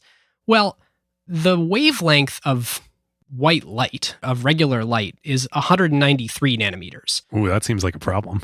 Well, it's certainly wide, but, we're humans. We come up with clever solutions. We can solve this. And so you shoot it through a lens, and maybe you shoot it through some water. Like a laser. Well, not yet. But even that really only gets us to like 11 nanometers. So how the heck are we supposed to make these chips where the transistors are ostensibly only 5 nanometers apart when what we've done to date, shooting through lenses and shooting through water, gets us to 11 nanometers? Well, okay, so this is crazy. You have to create a plasma. So what they do, and this is called extreme ultraviolet light, or EUV, this is a process that is just wild. On one side of the machine, you drop molten tin. On the other side of the machine, you then hit it with a highly specialized laser. You perfectly pulse them. It explodes into a plasma, which creates extreme ultraviolet light. Now, of course, this is hard enough to do, as you can imagine how that might work. But you actually have to do that 50,000 times per second. Yeah, and what I read is that the accuracy with which that laser needs to hit the drop of molten tin is more precise than the calculations to send the Apollo missions to the moon. And you got to do that 50,000 times a second. Unbelievable. Now, of course, think a little bit more about this. Well, wait a minute. That wavelength is so small. We're going, shy of 11 nanometers here. We're going to 5 nanometers, 3 nanometers. That actually it is absorbed by all known mirrors, which we're used to reflecting light, but they don't reflect this light because the wavelength is so small. So part of this process involves reflecting it a bunch of times, like 20 or something, before etching the silicon. So what do? Well, ASML actually needed to invent a new type of mirror to do this, and they also needed a contract with a German company to make this special type of laser, which is the only known company in the world capable of making it. This is crazy hard stuff. They only make 50 of these machines per year or so. They used to have competitors, like Nikon used to compete with ASML on this, but it's too hard. They gave up. That's how hard extreme ultraviolet lithography is. And of course, we haven't talked a lot about this, and I think it's outside the scope of the show, but just to overly simplify, lithography is kind of the process of taking that silicon wafer and etching a design on it. And if we want to do that in smaller and smaller ways, we got to do with more and more specialized equipment. And at the end of the day, if you want to make the M2, the M3, the A18X Bionic, whatever it's going to be called. Bionic. There is no other way to make it than this extreme cutting edge alchemy. It truly is alchemy. So, Ben. So, like, you're a government. You want to throw 100 billion. I was going to say, Acquired's doing really well. Like, we're on a tear here. We've got power, we got brand power, we got network, economies, we got our community. Like, we're doing well. We should invest in this. There's an opportunity. We should compete with TSMC. Yeah, screw the governments. We'll do it. We've got a couple $100 million. We'll buy this stuff. you have a CS degree, you're the more technical one of it. You can run this stuff, right? When we get the shipments from ASML, you can make this happen. Wouldn't know the first thing to do. Even if we could invest the cash, even if we could build the facility, even if we could buy the machines, which by the way, that's going to be hard because there's 50 some on back order. So I can't even get it for a couple of years. Ordered out all of them for years. It takes people who have done the most advanced manufacturing in the world ever in history in order to know how to do the next version of it. And this is why TSMC has 40% operating margins. It's crazy. Totally crazy. I'm just in awe of this. Completely. Okay, so a little while back, before we get totally geeked out on that, which was awesome, you said something like, how do we get this flywheel effect? It's great, but how do we really get from TSMC started taking the dregs from the IDMs, then the fabless companies came along. How do we get from there to now? There's another really important chapter here. And you're going to flash us forward from 93, 95 to 2010-ish? Is that what's about to happen? 2008. Well, first, we'll stop in 2005. So 2005, things are going well. Better than Morris ever imagined. These fabless companies are getting started. Nvidia's killing it. I was making gaming PCs at the time. I wanted those Nvidia GPUs. But Nvidia wasn't a top 20 stock in the world. No, Intel was Nvidia, come on. Right. Real men have fabs. Okay, maybe we were beyond that part, but they were making GPUs. Nvidia's stock tracked whether they won the next Sony contract for the next PlayStation or the Xbox. That was the market for GPUs. That was the market, right. Great market, but it's not what we're talking about. It's not about here. Machine learning. It's not about crypto. It's is the next PlayStation going to include your chip or not? Totally. But still, great for TSMC. It's awesome. 2005, Morris is 74 years old. He's all right, I did it. I've been buying TSMC stock with my own money. It's done well enough. I don't really need to work anyway. I'm going to call it. I'm going to retire. Ready to retire, ready to ride off into the sunset. He hands the reins of TSMC over to his longtime lieutenant, Rick Tsai, and he retires. He spends a couple years. He's just chill. I don't know what he's doing. He loves literature. He's reading all sorts of stuff. He's on his second marriage, which he credits his second wife for really reinvigorating him and inspiring him. Then it's summer of 2009. By the way, that's right around the time that people were starting to speculate that EUV might work. All this had been kind of an idea to this point. There had been science projects before. Yes. Oh, cool. I didn't realize that. Yep. Oh, well, this is going to make what happens even more sense. The financial crisis had happened in 2008. Mm-hmm. And, chaos everywhere. We've talked about it lots on this show. Surprise press conference, TSMC, summer 2009. They announce that Morris is returning to lead TSMC as CEO. Rick is out. Morris is coming back for the third act of his career. I don't even know what number he's wearing. He's not 45 because that was, the second act. He's like Jordan. He's beyond Jordan at this point. Coming back, he's going to be CEO again at age 78. Rick would actually have a second act himself. Do you know what Rick is doing now? No. Rick is CEO of MediaTek, which spun out of UMC. So he's doing fine. Rick's doing great. But Morris comes back. Why does Morris come back? But this is heralded as kind of a botched transition, right? Yeah. Well, there's a lot of stuff going on. From Morris to Rick, people kind of viewed it as you didn't really do a great job bringing in the next CEO of the company. Maybe. I don't know enough to say. Okay. I think maybe, but also there's a lot going on at this moment in time. So the financial crisis, that's a crisis that's affecting everybody. So that's one thing. But the other thing, so in the press release, there's a quote from Morris, and he says, 1, this move will not affect TSMC's fighting spirit and is likely to spur greater intensity. But 2, he says that he sees, quote, golden opportunities ahead. What are these golden opportunities that he's referring to? It's 2009. Mobile. Right. The smartphone. 2007, in July, the iPhone comes out. 2008, the iPhone 3G comes out with the App Store for the first time, the SDK, all these developers building for it. But of course... And Android comes out in 2008? Yep. Apple had, to this point, building, this operating system, this scaled-down version of OS X. It's Unix. But they weren't designing their own chips. They just used an off-the-shelf Samsung chip. They got it right with saying, hey, we got to use ARM in these things because we need a really low-power device. So they've done actual God's work and magic to be able to bring a PC x86 operating system, create a sub-operating system computer from in it, your hand. Totally, that runs on ARM. Yep. A miracle. But of course, it's an off-the-shelf Samsung processor. Totally. Well, even that's great for TSMC. Intel's not making that. Okay, so that's one. We're going to talk more about that in a sec. But we should say, and Samsung also fabbed it because Samsung is both a chip designer and a But the point is, manufacturer. on mobile, the previous whole paradigm of computing and silicon, everything was PC. It was like stuff plugged into a wall. Yep. It was Intel. It was x86.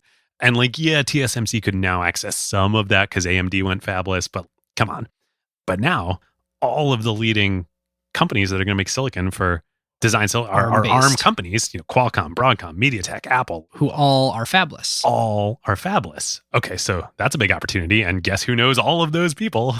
Morris. And we should say, too, 2009 was an interesting tipping point because if you'll remember back to the 2007 introduction of the iPhone, Steve Jobs has a slide where he says their goal is to get 1% of the existing smartphone market. Right. So Apple had no notion. I mean, Google had no notion of how big smartphones were about to become.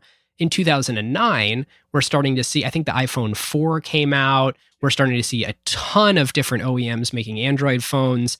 You're moving into this era where everyone's looking at each other going, oh, this might actually be the next computing paradigm. Yeah.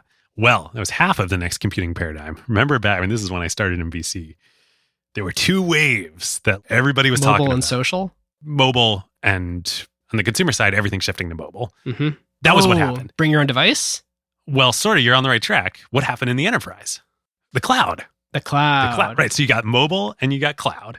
And it's so simplistic, but those are the two things that drove trillions of dollars of market cap over the next decade. Well, what's the cloud? So at first, the cloud is good for Intel, right? x86, you're putting CPUs in the cloud. Amazon's buying lots of... Dude, the cloud's the best thing that ever happened for Intel. Those are incredible server architecture. It was the best thing that ever happened to Intel. But as the cloud progressed and computing workloads progressed, the CPU became a lot less important. Like AI started becoming a thing.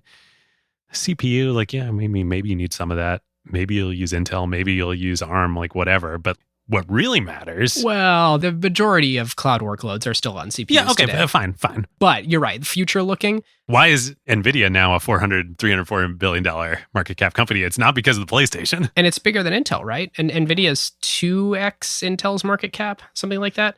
Yeah, to your cloud. Point, the notion of chips that are really good at parallelized processing, which is GPUs, and matrix multiplication effectively, vector math, versus the CPU, which are sort of these general purpose workhorses built for the operating system that runs on your computer, super good for serial.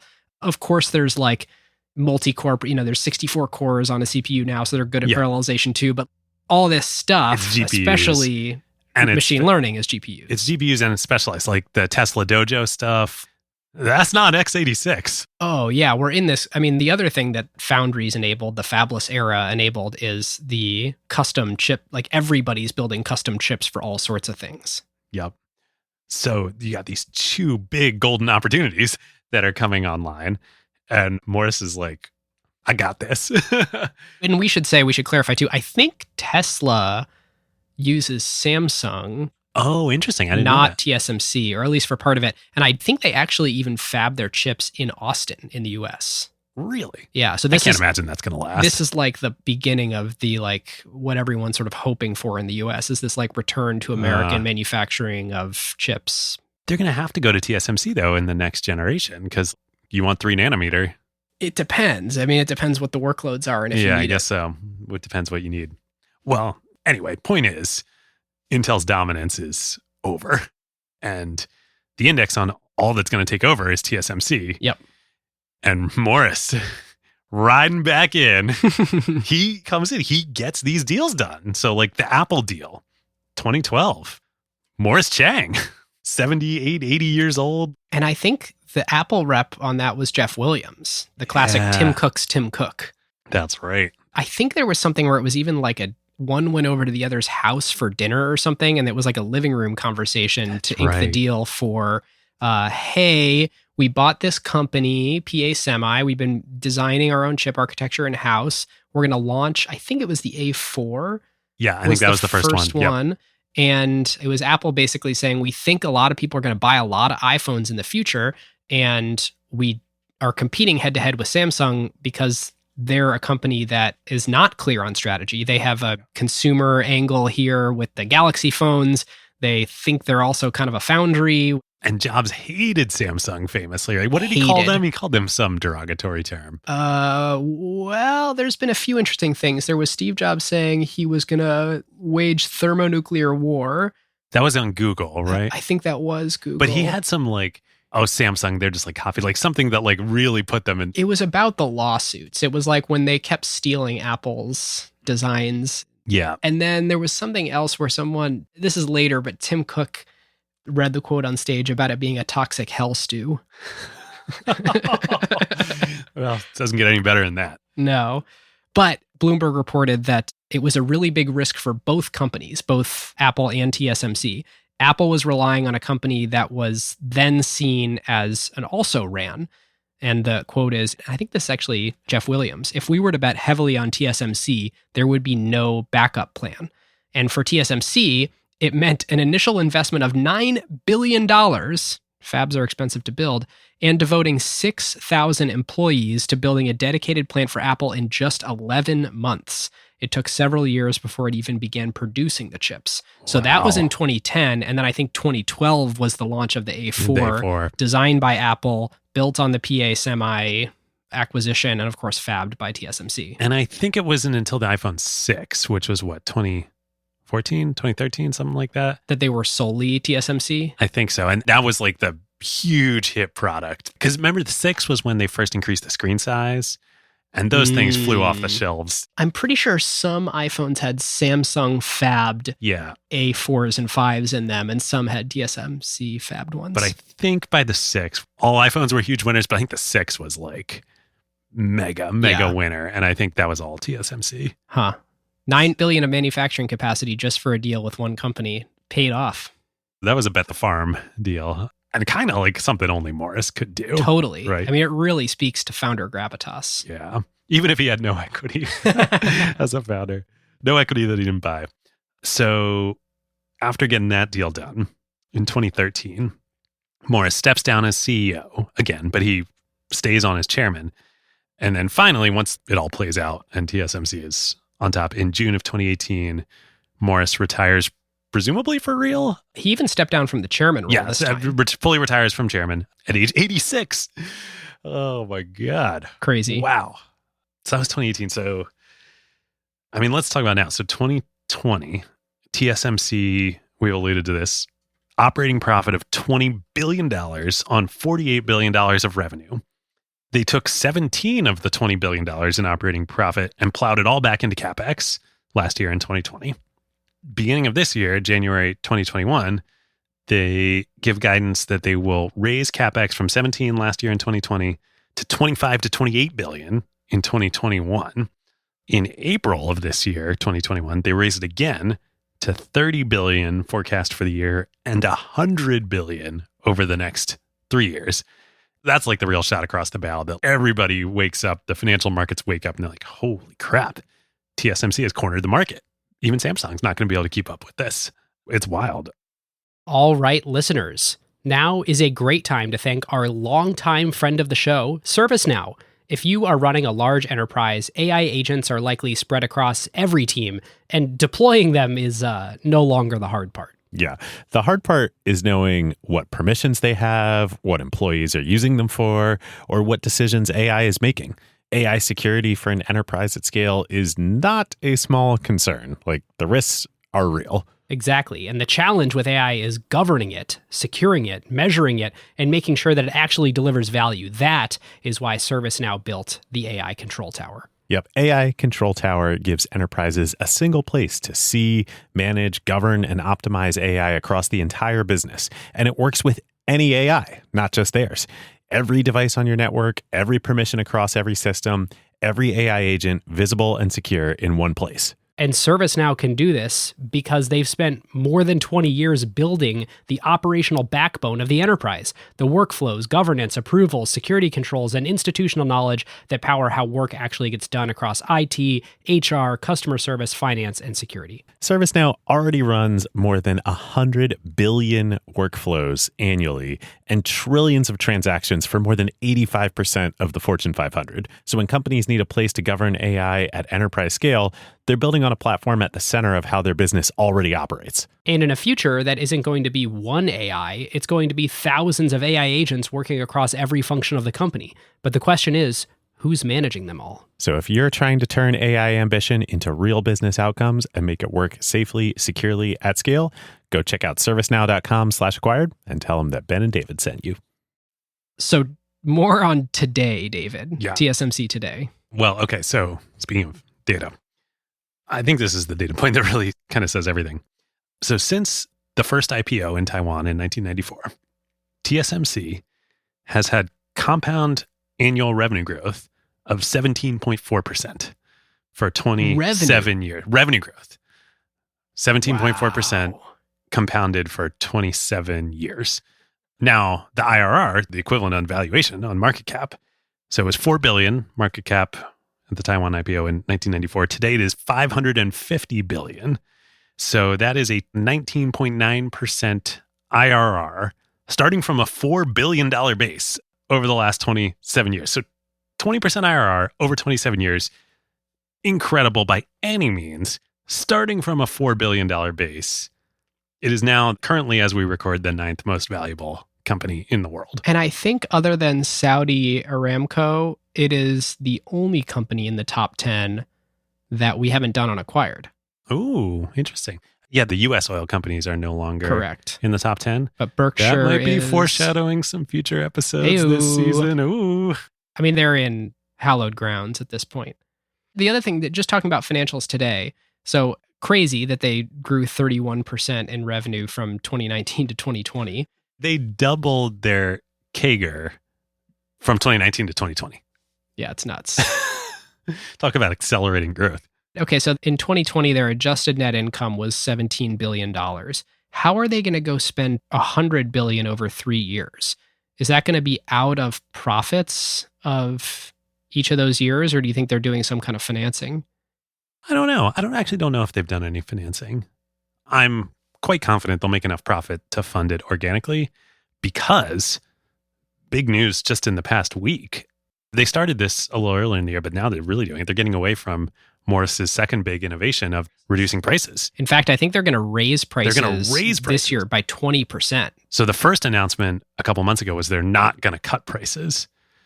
And then they just announced they're going to raise prices. Nobody's ever done this since the pre-Morris days. Pricing power in action. Totally. I mean, what a clearer picture of how they have taken a commodity business and turned it into, I mean, this has got to be one of the biggest moats of all time. Totally. I mean, they've got $28 billion of cash and cash equivalents on the balance sheet, and they're going to use that and all the cash that they generate from their operations to plow directly back into making sure that everybody else is 5+ years behind. Unbelievable. The other thing is that they already are the largest. They have over 50% of the market for foundries, for all contract manufacturing of chips. And like 95+% of the profit. Correct. I thought where you were going with that. It is also true that they have 90% market share on the current generation, like the leading edge chips. Yeah. In the 5 nanometer, Samsung has like 5-10% market share and TSMC has 90+%. In many ways, going to 100. They're the Apple of semiconductors. They don't have all the market share, but they have all the most profitable market share. Yeah, exactly. They are the iPhone of semiconductors. Like you could still buy previous generation, worse technology from other, and for plenty of, on the Odd Lots podcast, this was actually, they talked about sort of like the bear case going forward for TSMC. And one potential one is that, the processing power is so good that you're not going to need the leading edge anymore. I find that a really weak argument. Like you always need the leading edge. You think Tesla doesn't want the leading edge? Totally. You think Apple doesn't want the leading edge? Software will always match the complexity on the most advanced hardware it can run on. Totally. Which is why, I love when people are like, Apple's slowing down my computer. I'm like, yes, I'm sure that's what's happening. They wrote special code that they're putting on there to make the consumer. No, it's because every piece of software just always assumes that it has the most advanced processor on earth, and it always gets to developers. Sure, they test on 2 and 3-year-old equipment, but no one's making sure that the 6 and 7-year-old laptops are as performant. Software is designed for the current generation as hardware. You think that Google and Amazon are going to be like, now we're good? Right. Hell no. It actually is worth touching on. There's one other interesting bit about this 5 nanometer process, which first of all is a marketing name at this point. What it used to or originally referred to was the length on the gate on the transistor. At this point, it's not exactly 5 nanometers, and the additional performance is not going to come from, making smaller gates. Here's the interesting thing, though. You actually can't put these transistors much closer to each other. So if you think about silicon atoms that are between the transistors, you can only fit 5 of them in a nanometer. So in a 3 nanometer process, sure, it's marketing 15 speak, to work but with. Right, like at some point, you cannot subdivide silicon anymore. So either we need to change the substrate, or the innovations are sort of going to come from elsewhere. Which has always been the case. Like Moore's law was technically the doubling of the number of transistors on an integrated circuit. Now it comes from multi-core. It comes from all the other advancements of figuring out how to make chips do more stuff faster. Yep. That I think is going to keep going. And I think it's going to keep being expensive and getting more expensive. And I think TSMC is the only company that's going to be able to keep up at the leading edge. Yeah. Do you know, David, about Moore's second law? Ooh, no, I don't. So everyone knows about Moore's law, but there's this second one, which is also known as Rock's law, after Arthur Rock. Arthur Rock. Yeah. OG.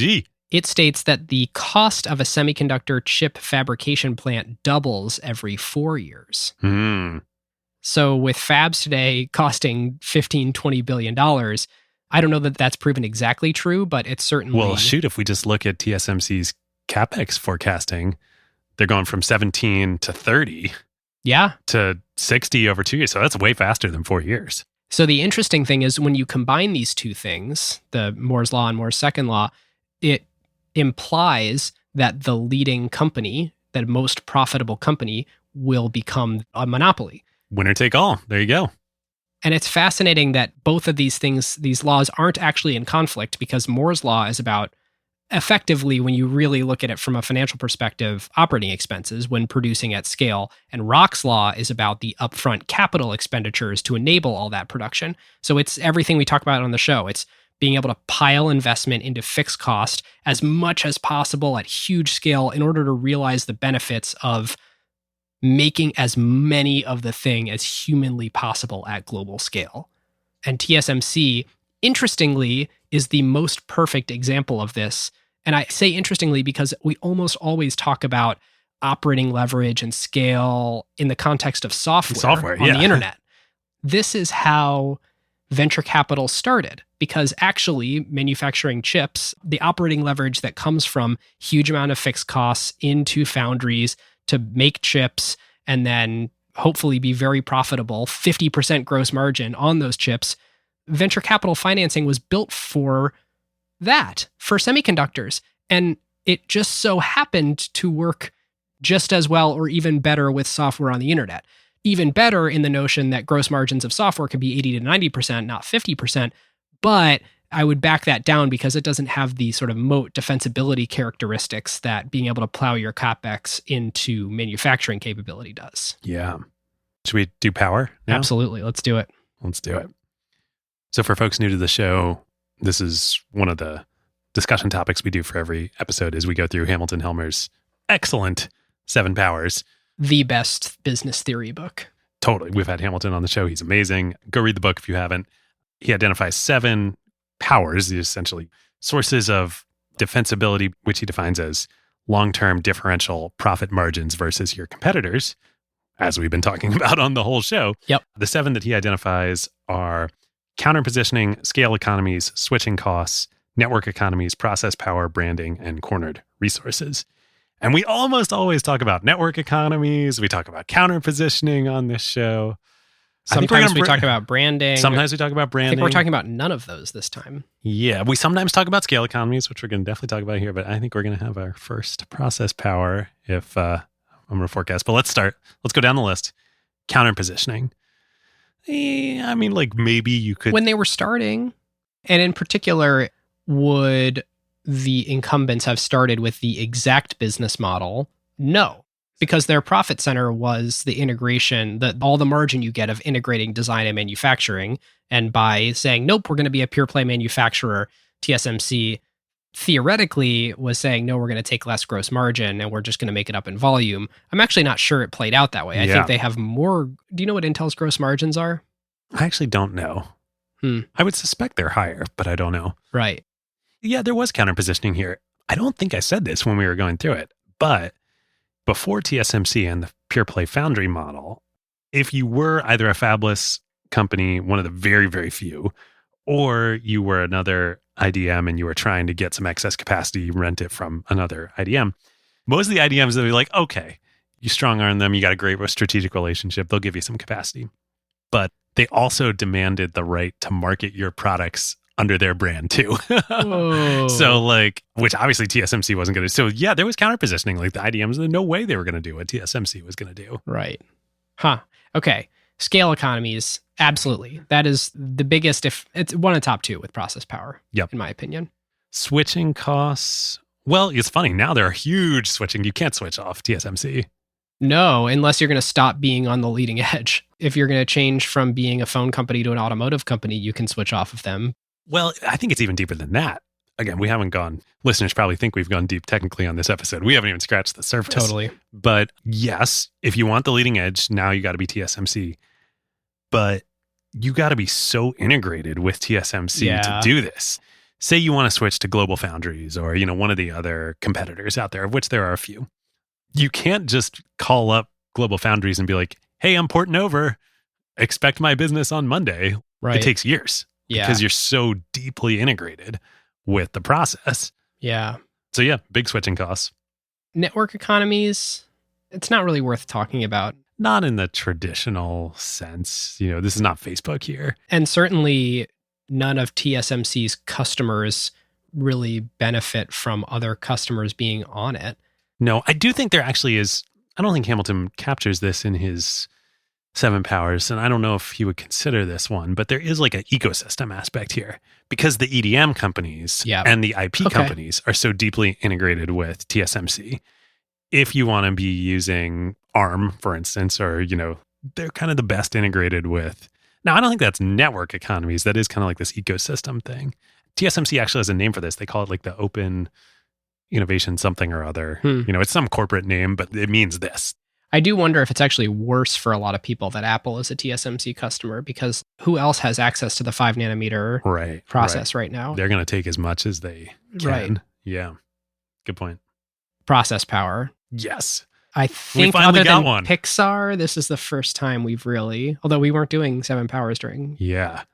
To me, this is the clearest example I could ever imagine of process power. It takes all 40 years of TSMC's history to have arrived at where they are today.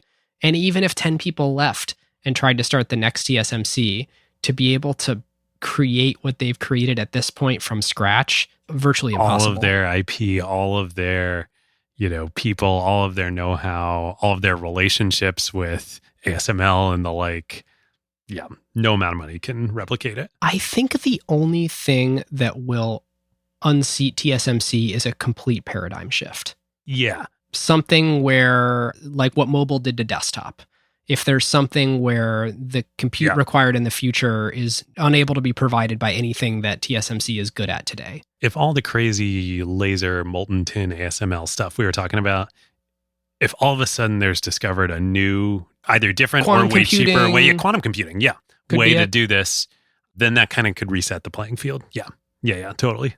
But even little shifts, I bet they'd be fine. If everyone figured out that like, hey, silicon's not the best substrate and we can figure out a better substrate. If there were like an AWS moment, which is funny because TSMC is the AWS equivalent, but where something happened that just made it way cheaper than it used to be, you could now get access to the technology and the know-how orders of magnitude cheaper than it is now. That would take away a big part of their power. But I don't see that happening. No. Absent a paradigm shift, this is TSMC's to lose. They're They're in the groove. So I think we should skip branding and corner resource for now. It's not really worth talking about. Literally, they're antithetical to branding. Yeah. It's Apple's brand. It's not TSMC. Right. So this is, I think, a good time to enter our geopolitics discussion, because I was thinking about the other way that TSMC could fail would be that China decides the moment is right to go and assert our force and take over Taiwan. Depending on how you see it, either annex Taiwan or assert its, as always claimed, sovereignty in Taiwan. Yes, actually start enforcing what has been right the whole time, I think, as they would sort of say. Yeah. If they were speaking in my casual tone in English from America, then doing all this business with the West, I have to imagine that, assuming that it didn't start a full war, like an actual world war, which it may, then of course they would start using all the TSMC manufacturing capacity for all the Chinese customers. And Huawei's been a TSMC customer for a long time. And is currently cut off. Yeah. So how do you capture that in power? What is the power? Or maybe that's a risk. That's like a bear case. Right. Let's not get too specific on this, but maybe in a general sense, how do you capture the power that a company has that comes from regulatory environment? Where would that get classified under? That they have a lot of room to be operating safely. Maybe cornered resource, I guess. So you're saying this is like an anti-power for that. This is a weakness. Exactly. Yeah. Exactly. Yeah. I suppose that all that matters is things that you have that your direct competitors don't. So in this strange straw man that I'm putting together, it would really be about, what if you were located in a country that none of your competitors were also domiciled in, and being there gave you some special ability to be more profitable than others? Which they had in the beginning with the government of Taiwan. Basically, the mafia boss was like, this is happening. We're going to strong arm all the business leaders in the country to investing in this. We're going to make sure that this happens. Yeah. Okay, well, let's put a pin in that, because you're right. It turns out that it's actually not a perfect power discussion. But the geopolitics thing is interesting. Well, I think it's the bear case. Right. That, to me, absent an enormous computing paradigm shift, is the way that TSMC has an enormous risk in the business. Yeah, totally. Which does make it kind of surprising that, they haven't diversified their geographical operations very much. So this is interesting. So they're facing a lot of pressure for this. Yep. They are spending, I think, $12 billion this year to start a plant in Arizona, which will not be the 3 nanometer. I don't even think it'll be the 5 nanometer. It's not their most advanced manufacturing. I think the US is subsidizing in a big way. I think that's part of the Biden administration's most recent bill to try and bring some semiconductor manufacturing here. But they're also starting a fab in Japan that came out in their last earnings call. So they're doing some... And they have operations in China, I believe, too. Yep. They're doing some diversification. But I don't think it's for this reason. I think it's because they're basically getting free money to open fabs in other places. And Morris has even made comments like, I don't think it makes any business sense for us to have the leading edge in those countries, even though those countries want us to have them there. I think it makes sense based on the ecosystem that we've created in Taiwan to keep operating it here. So the question is if it directly helps. Let's take the US, for example. The US's prowess as a semiconductor manufacturing force in the world to have TSMC's Arizona plant, or if it's really just indirect. And the idea is let's try this as a first stab. We'll get more people in the US familiar with doing this again in case we need to restore this. Yes. Yeah.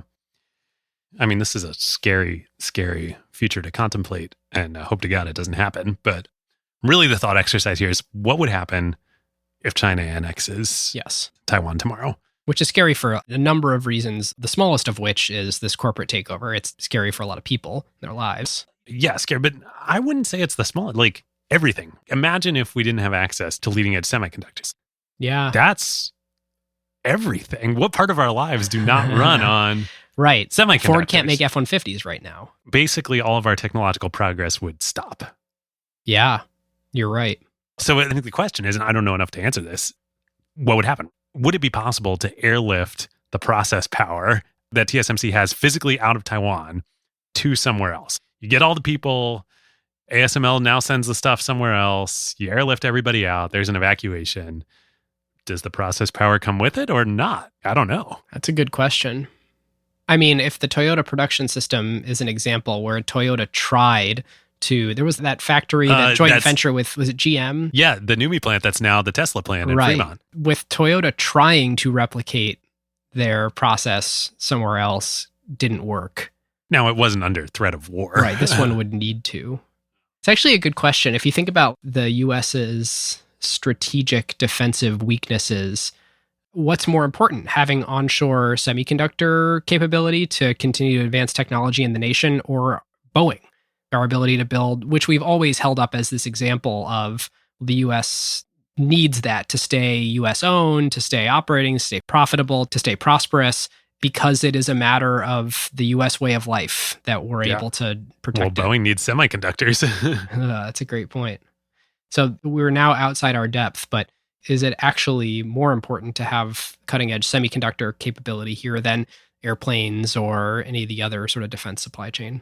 And, maybe the answer here is like Korea. Same situation exists in Korea with Samsung, right? Like North Korea is right there. I've been there. I've been to North Korea. Like I went to the DMZ. Like it's so weird. It's like an amusement park. Weird. It's super, super weird and bizarre. But yeah, North Korea is right there. Maybe it's the same. Like China's right there, but this isn't actually going to happen. But I don't know. It feels in the last year like the risk of it actually happening has ratcheted up quite a bit. I think so. I mean, it's like globalization as a whole. It is in the best interest of everyone to continue to share resources, to continue to entangle everything until somebody decides that it's not, and then we have a big problem. And hopefully for lots of reasons, it just continues to be okay that TSMC is located on an island that is of disputed claim. Yeah. Maybe the best thing that could happen is my Carve Out a while back was the book by the Harvard chair, the Harvard Astrophysics Department, about Oumuamua that he postulates was an alien spaceship. Maybe if we discover that aliens are real, that's going to be the uniting force, like all these conflicts seem pretty petty. Yeah. I wouldn't use that as an investment thesis though. No. Okay, before we get into playbook and just hit some things that I think we missed during the narrative, or at least didn't put a fine enough point on in the narrative, I have a what would have happened otherwise that I would have hit. We haven't done this in a while. No, we haven't. And I'll just read this as a direct quote from Bloomberg. And there were some awesome sources for this episode, all of which are linked in the show notes. In the mid-2000s, as Apple Inc. was preparing for the release of its new smartphone, Steve Jobs approached then CEO of Intel, Ottolini, about providing the chips for the iPhone. Intel already sold iPhone, the processors that ran on its Macs. But Jobs need to add made video to Acquired so that everybody can see the look on my face right now. I'm just like, literally, I got like fists in the air. I'm so happy. And remember, Ottolini was the guy that Jobs brought out on stage during the Intel transition when they were burying the PowerPC to say, this is the future, this is the partnership. So, okay. But Jobs made what Ottolini considered a lowball offer, and Apple awarded the contract to Samsung. It later began designing the chips itself, eventually outsourced production to TSMC, a contract manufacturer in Taiwan that had been founded, blah, blah, blah, blah, blah. So what could have been? Apple went to Intel and said, do you want this contract? Because they were partners on the Mac. Totally. And apparently it was less about the fact that, I'm sorry, you want to use ARM? What? No, we're the x86 company. And it was more about, we felt it was a lowball offer. Biggest strategic error of all time. All right, I'm going to postulate a playbook theme, and I'm going to put forward as a postulate. More than a playbook theme. What's the, like in geometry, there's like laws, right, that are proved, but then there's like postulates that are like, you can't prove them, but our fundamental understanding of the universe doesn't work if they don't work. Whatever that is, axioms, I don't know, whatever it is. I'm going to put one of those out there. Please. Never make strategic decisions based on economics. This is prime example. Like the number of, we talk about this all the time on this show. VCs passing over valuation on something. Andreessen getting cold feet about a $300 million valuation on Uber. Yep. Right. This Intel move passing on being partnering with Apple. And maybe more specifically than economics. Because like you could imagine that you would want to pass on this if Intel didn't get any of the upside from the deal. Assuming that the structure is right, then passing because a number is too low in the structure. Or Ford Motor Company not hiring Morris Chang over $1, like whatever. Like it's just, humans are so prone to cutting off their noses despite their faces. So we already have the Rosenthal doctrine of never bet against the internet, but now we have the Rosenthal postulate, which is never Yeah. make strategic decisions Based on pricing. Let's based say. on pricing. Based on not economics, but pricing. I like it. I need to add a new section to the acquired website. All right. All right. Next on Playbook is another one on Intel fading. So it takes a very long time to become irrelevant. So despite Intel's stock price being, I think TSMC is like 2.5x Intel's stock price. As a matter of fact, ASML is actually larger than Intel by market Wow. cap now. They are the sole source provider of one thing in the value chain to mostly one company, and they're Wow. bigger than Intel now. I'd be fascinated. Okay, so public markets investors who are listening, shoot us a DM in Slack or post in general. acquiredfm@gmail.com. Or acquired whatever FM, you- whatever channel works for you, or Twitter, whatever. Be super curious if you are along this thesis that we're sort of laying out on the show.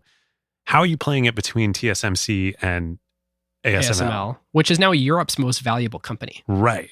I mean, probably you just invest in both, but how do you think about that? Right. And what's the up and comer? That's kind of speculative at this point, but could be another puzzle piece here. Yeah. Are you also shorting Intel through all the well, yeah, what do you do here? All right. So my point on Intel is it takes a long time to become irrelevant. They still control 80% of the computer processor market, and they have an even bigger share in servers. So despite everything we're saying, It's still huge. workloads running on CPUs that are in computers and on the cloud, pretty big business. Yeah.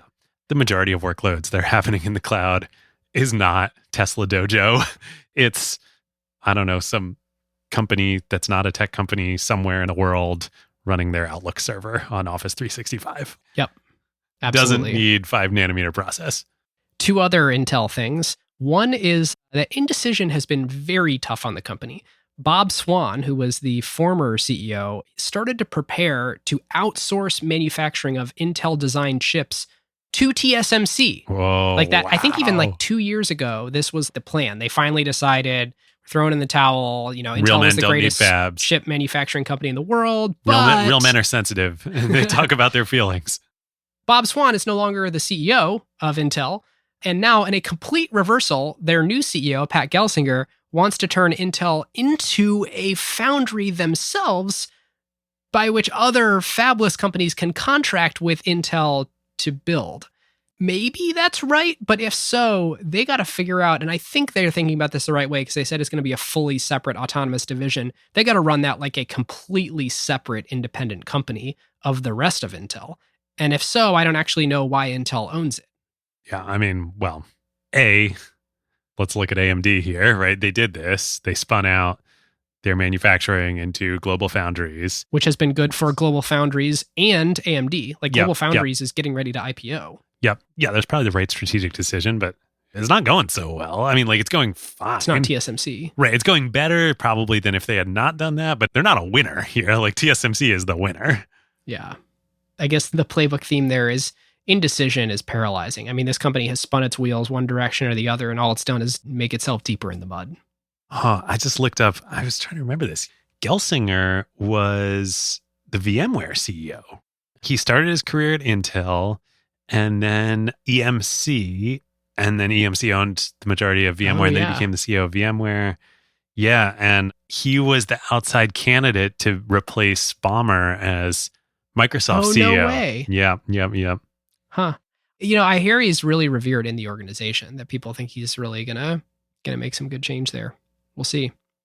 The last thing on Intel, and it's funny, this is not the Intel episode, but there's a thing that happened here that is very similar to the fact that Kodak developed the digital camera first in their lab. They knew it. They knew this was the future, and they didn't commercialize it because it's impossible to counterposition yourself because of the innovator's dilemma. Intel actually saw extreme UV lithography, EUV, first. So Intel was the biggest early investor in EUV, committing more than $4 billion to it in 2012. Whoa. It was slower than its main rivals, and this is from the Wall Street Journal, in adopting the technology and skeptical about whether it would work. Eventually, Intel calculated that it was a sure bet to try and improve existing ways of handling lithography. And of course, where we are today, EUV completely enabled the next generation of chips to be built that What a existing great ways couldn't. argument and example for why you need startups. Right? Right? Like, Totally. Like, yeah, Intel was there. They invested in it. They saw it, and they were like, They put Meh. $4 billion in, and I think even to this day, there is not a shipping Intel chip that was manufactured by Intel using UV. wow, that's crazy. You're right. It is the most perfect, pure example of the innovator's dilemma in action. That's why you need startups. Yep.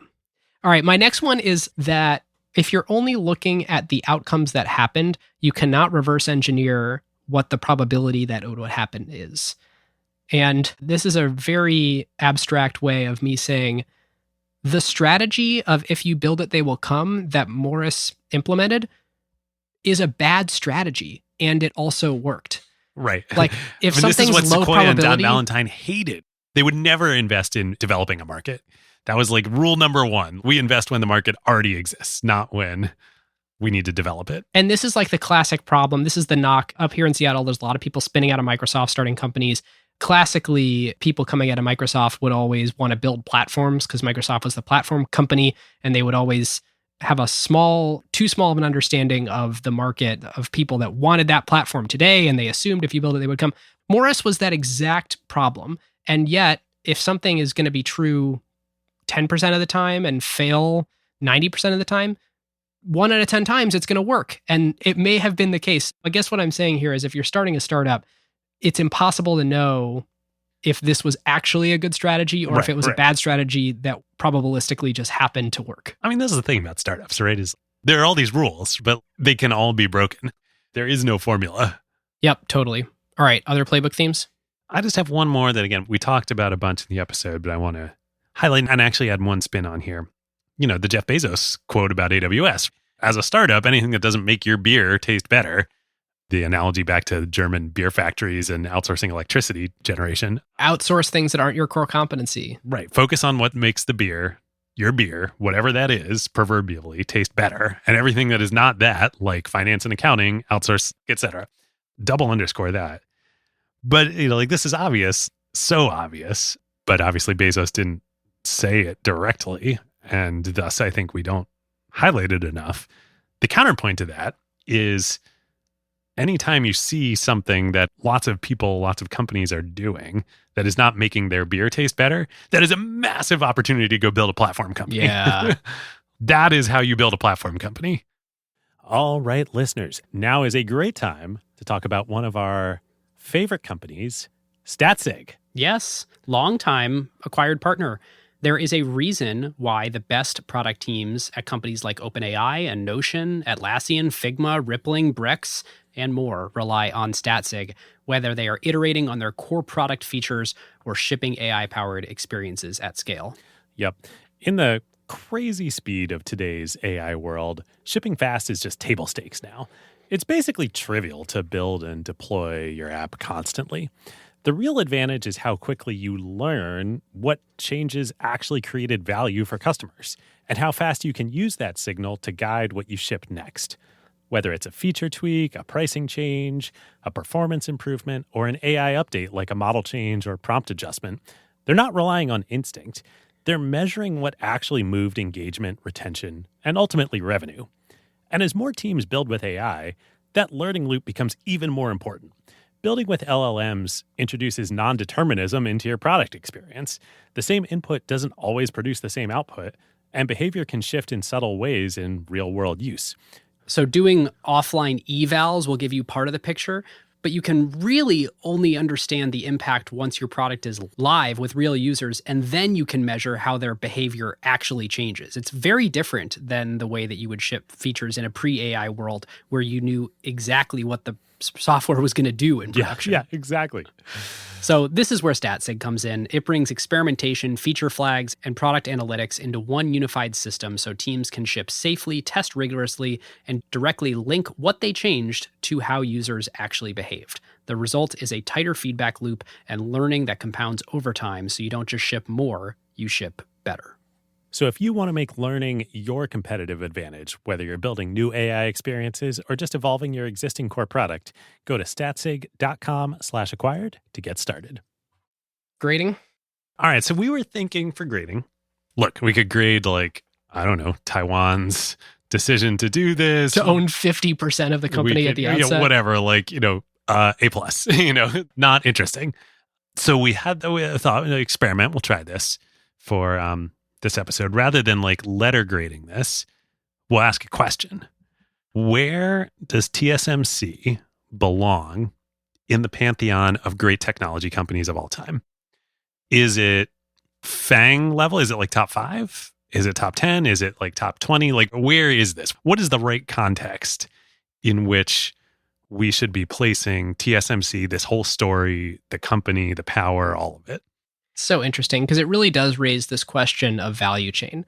I mean, we talked about the 5-part value chain that exists today for making chips. And so it's interesting because you could say, well, it belongs wherever Intel belonged circa 2000. Or you could say, well, the set of products that TSMC manufactures have 100x the scale that Intel in 2000 had. Like if you think about it, all this stuff that everyone's all excited about, every time someone talks about the next wave of computing and they're like machine learning or they're like crypto or they're like 5G, and anything they tell you is something TSMC makes that enables it all. When Mark Andreessen says software is eating the world, it's only eating the world because TSMC has made it so freaking cheap to manufacture silicon. And then you can run whatever you want on that silicon, and it's the cost of compute asymptotically approaches zero because TSMC.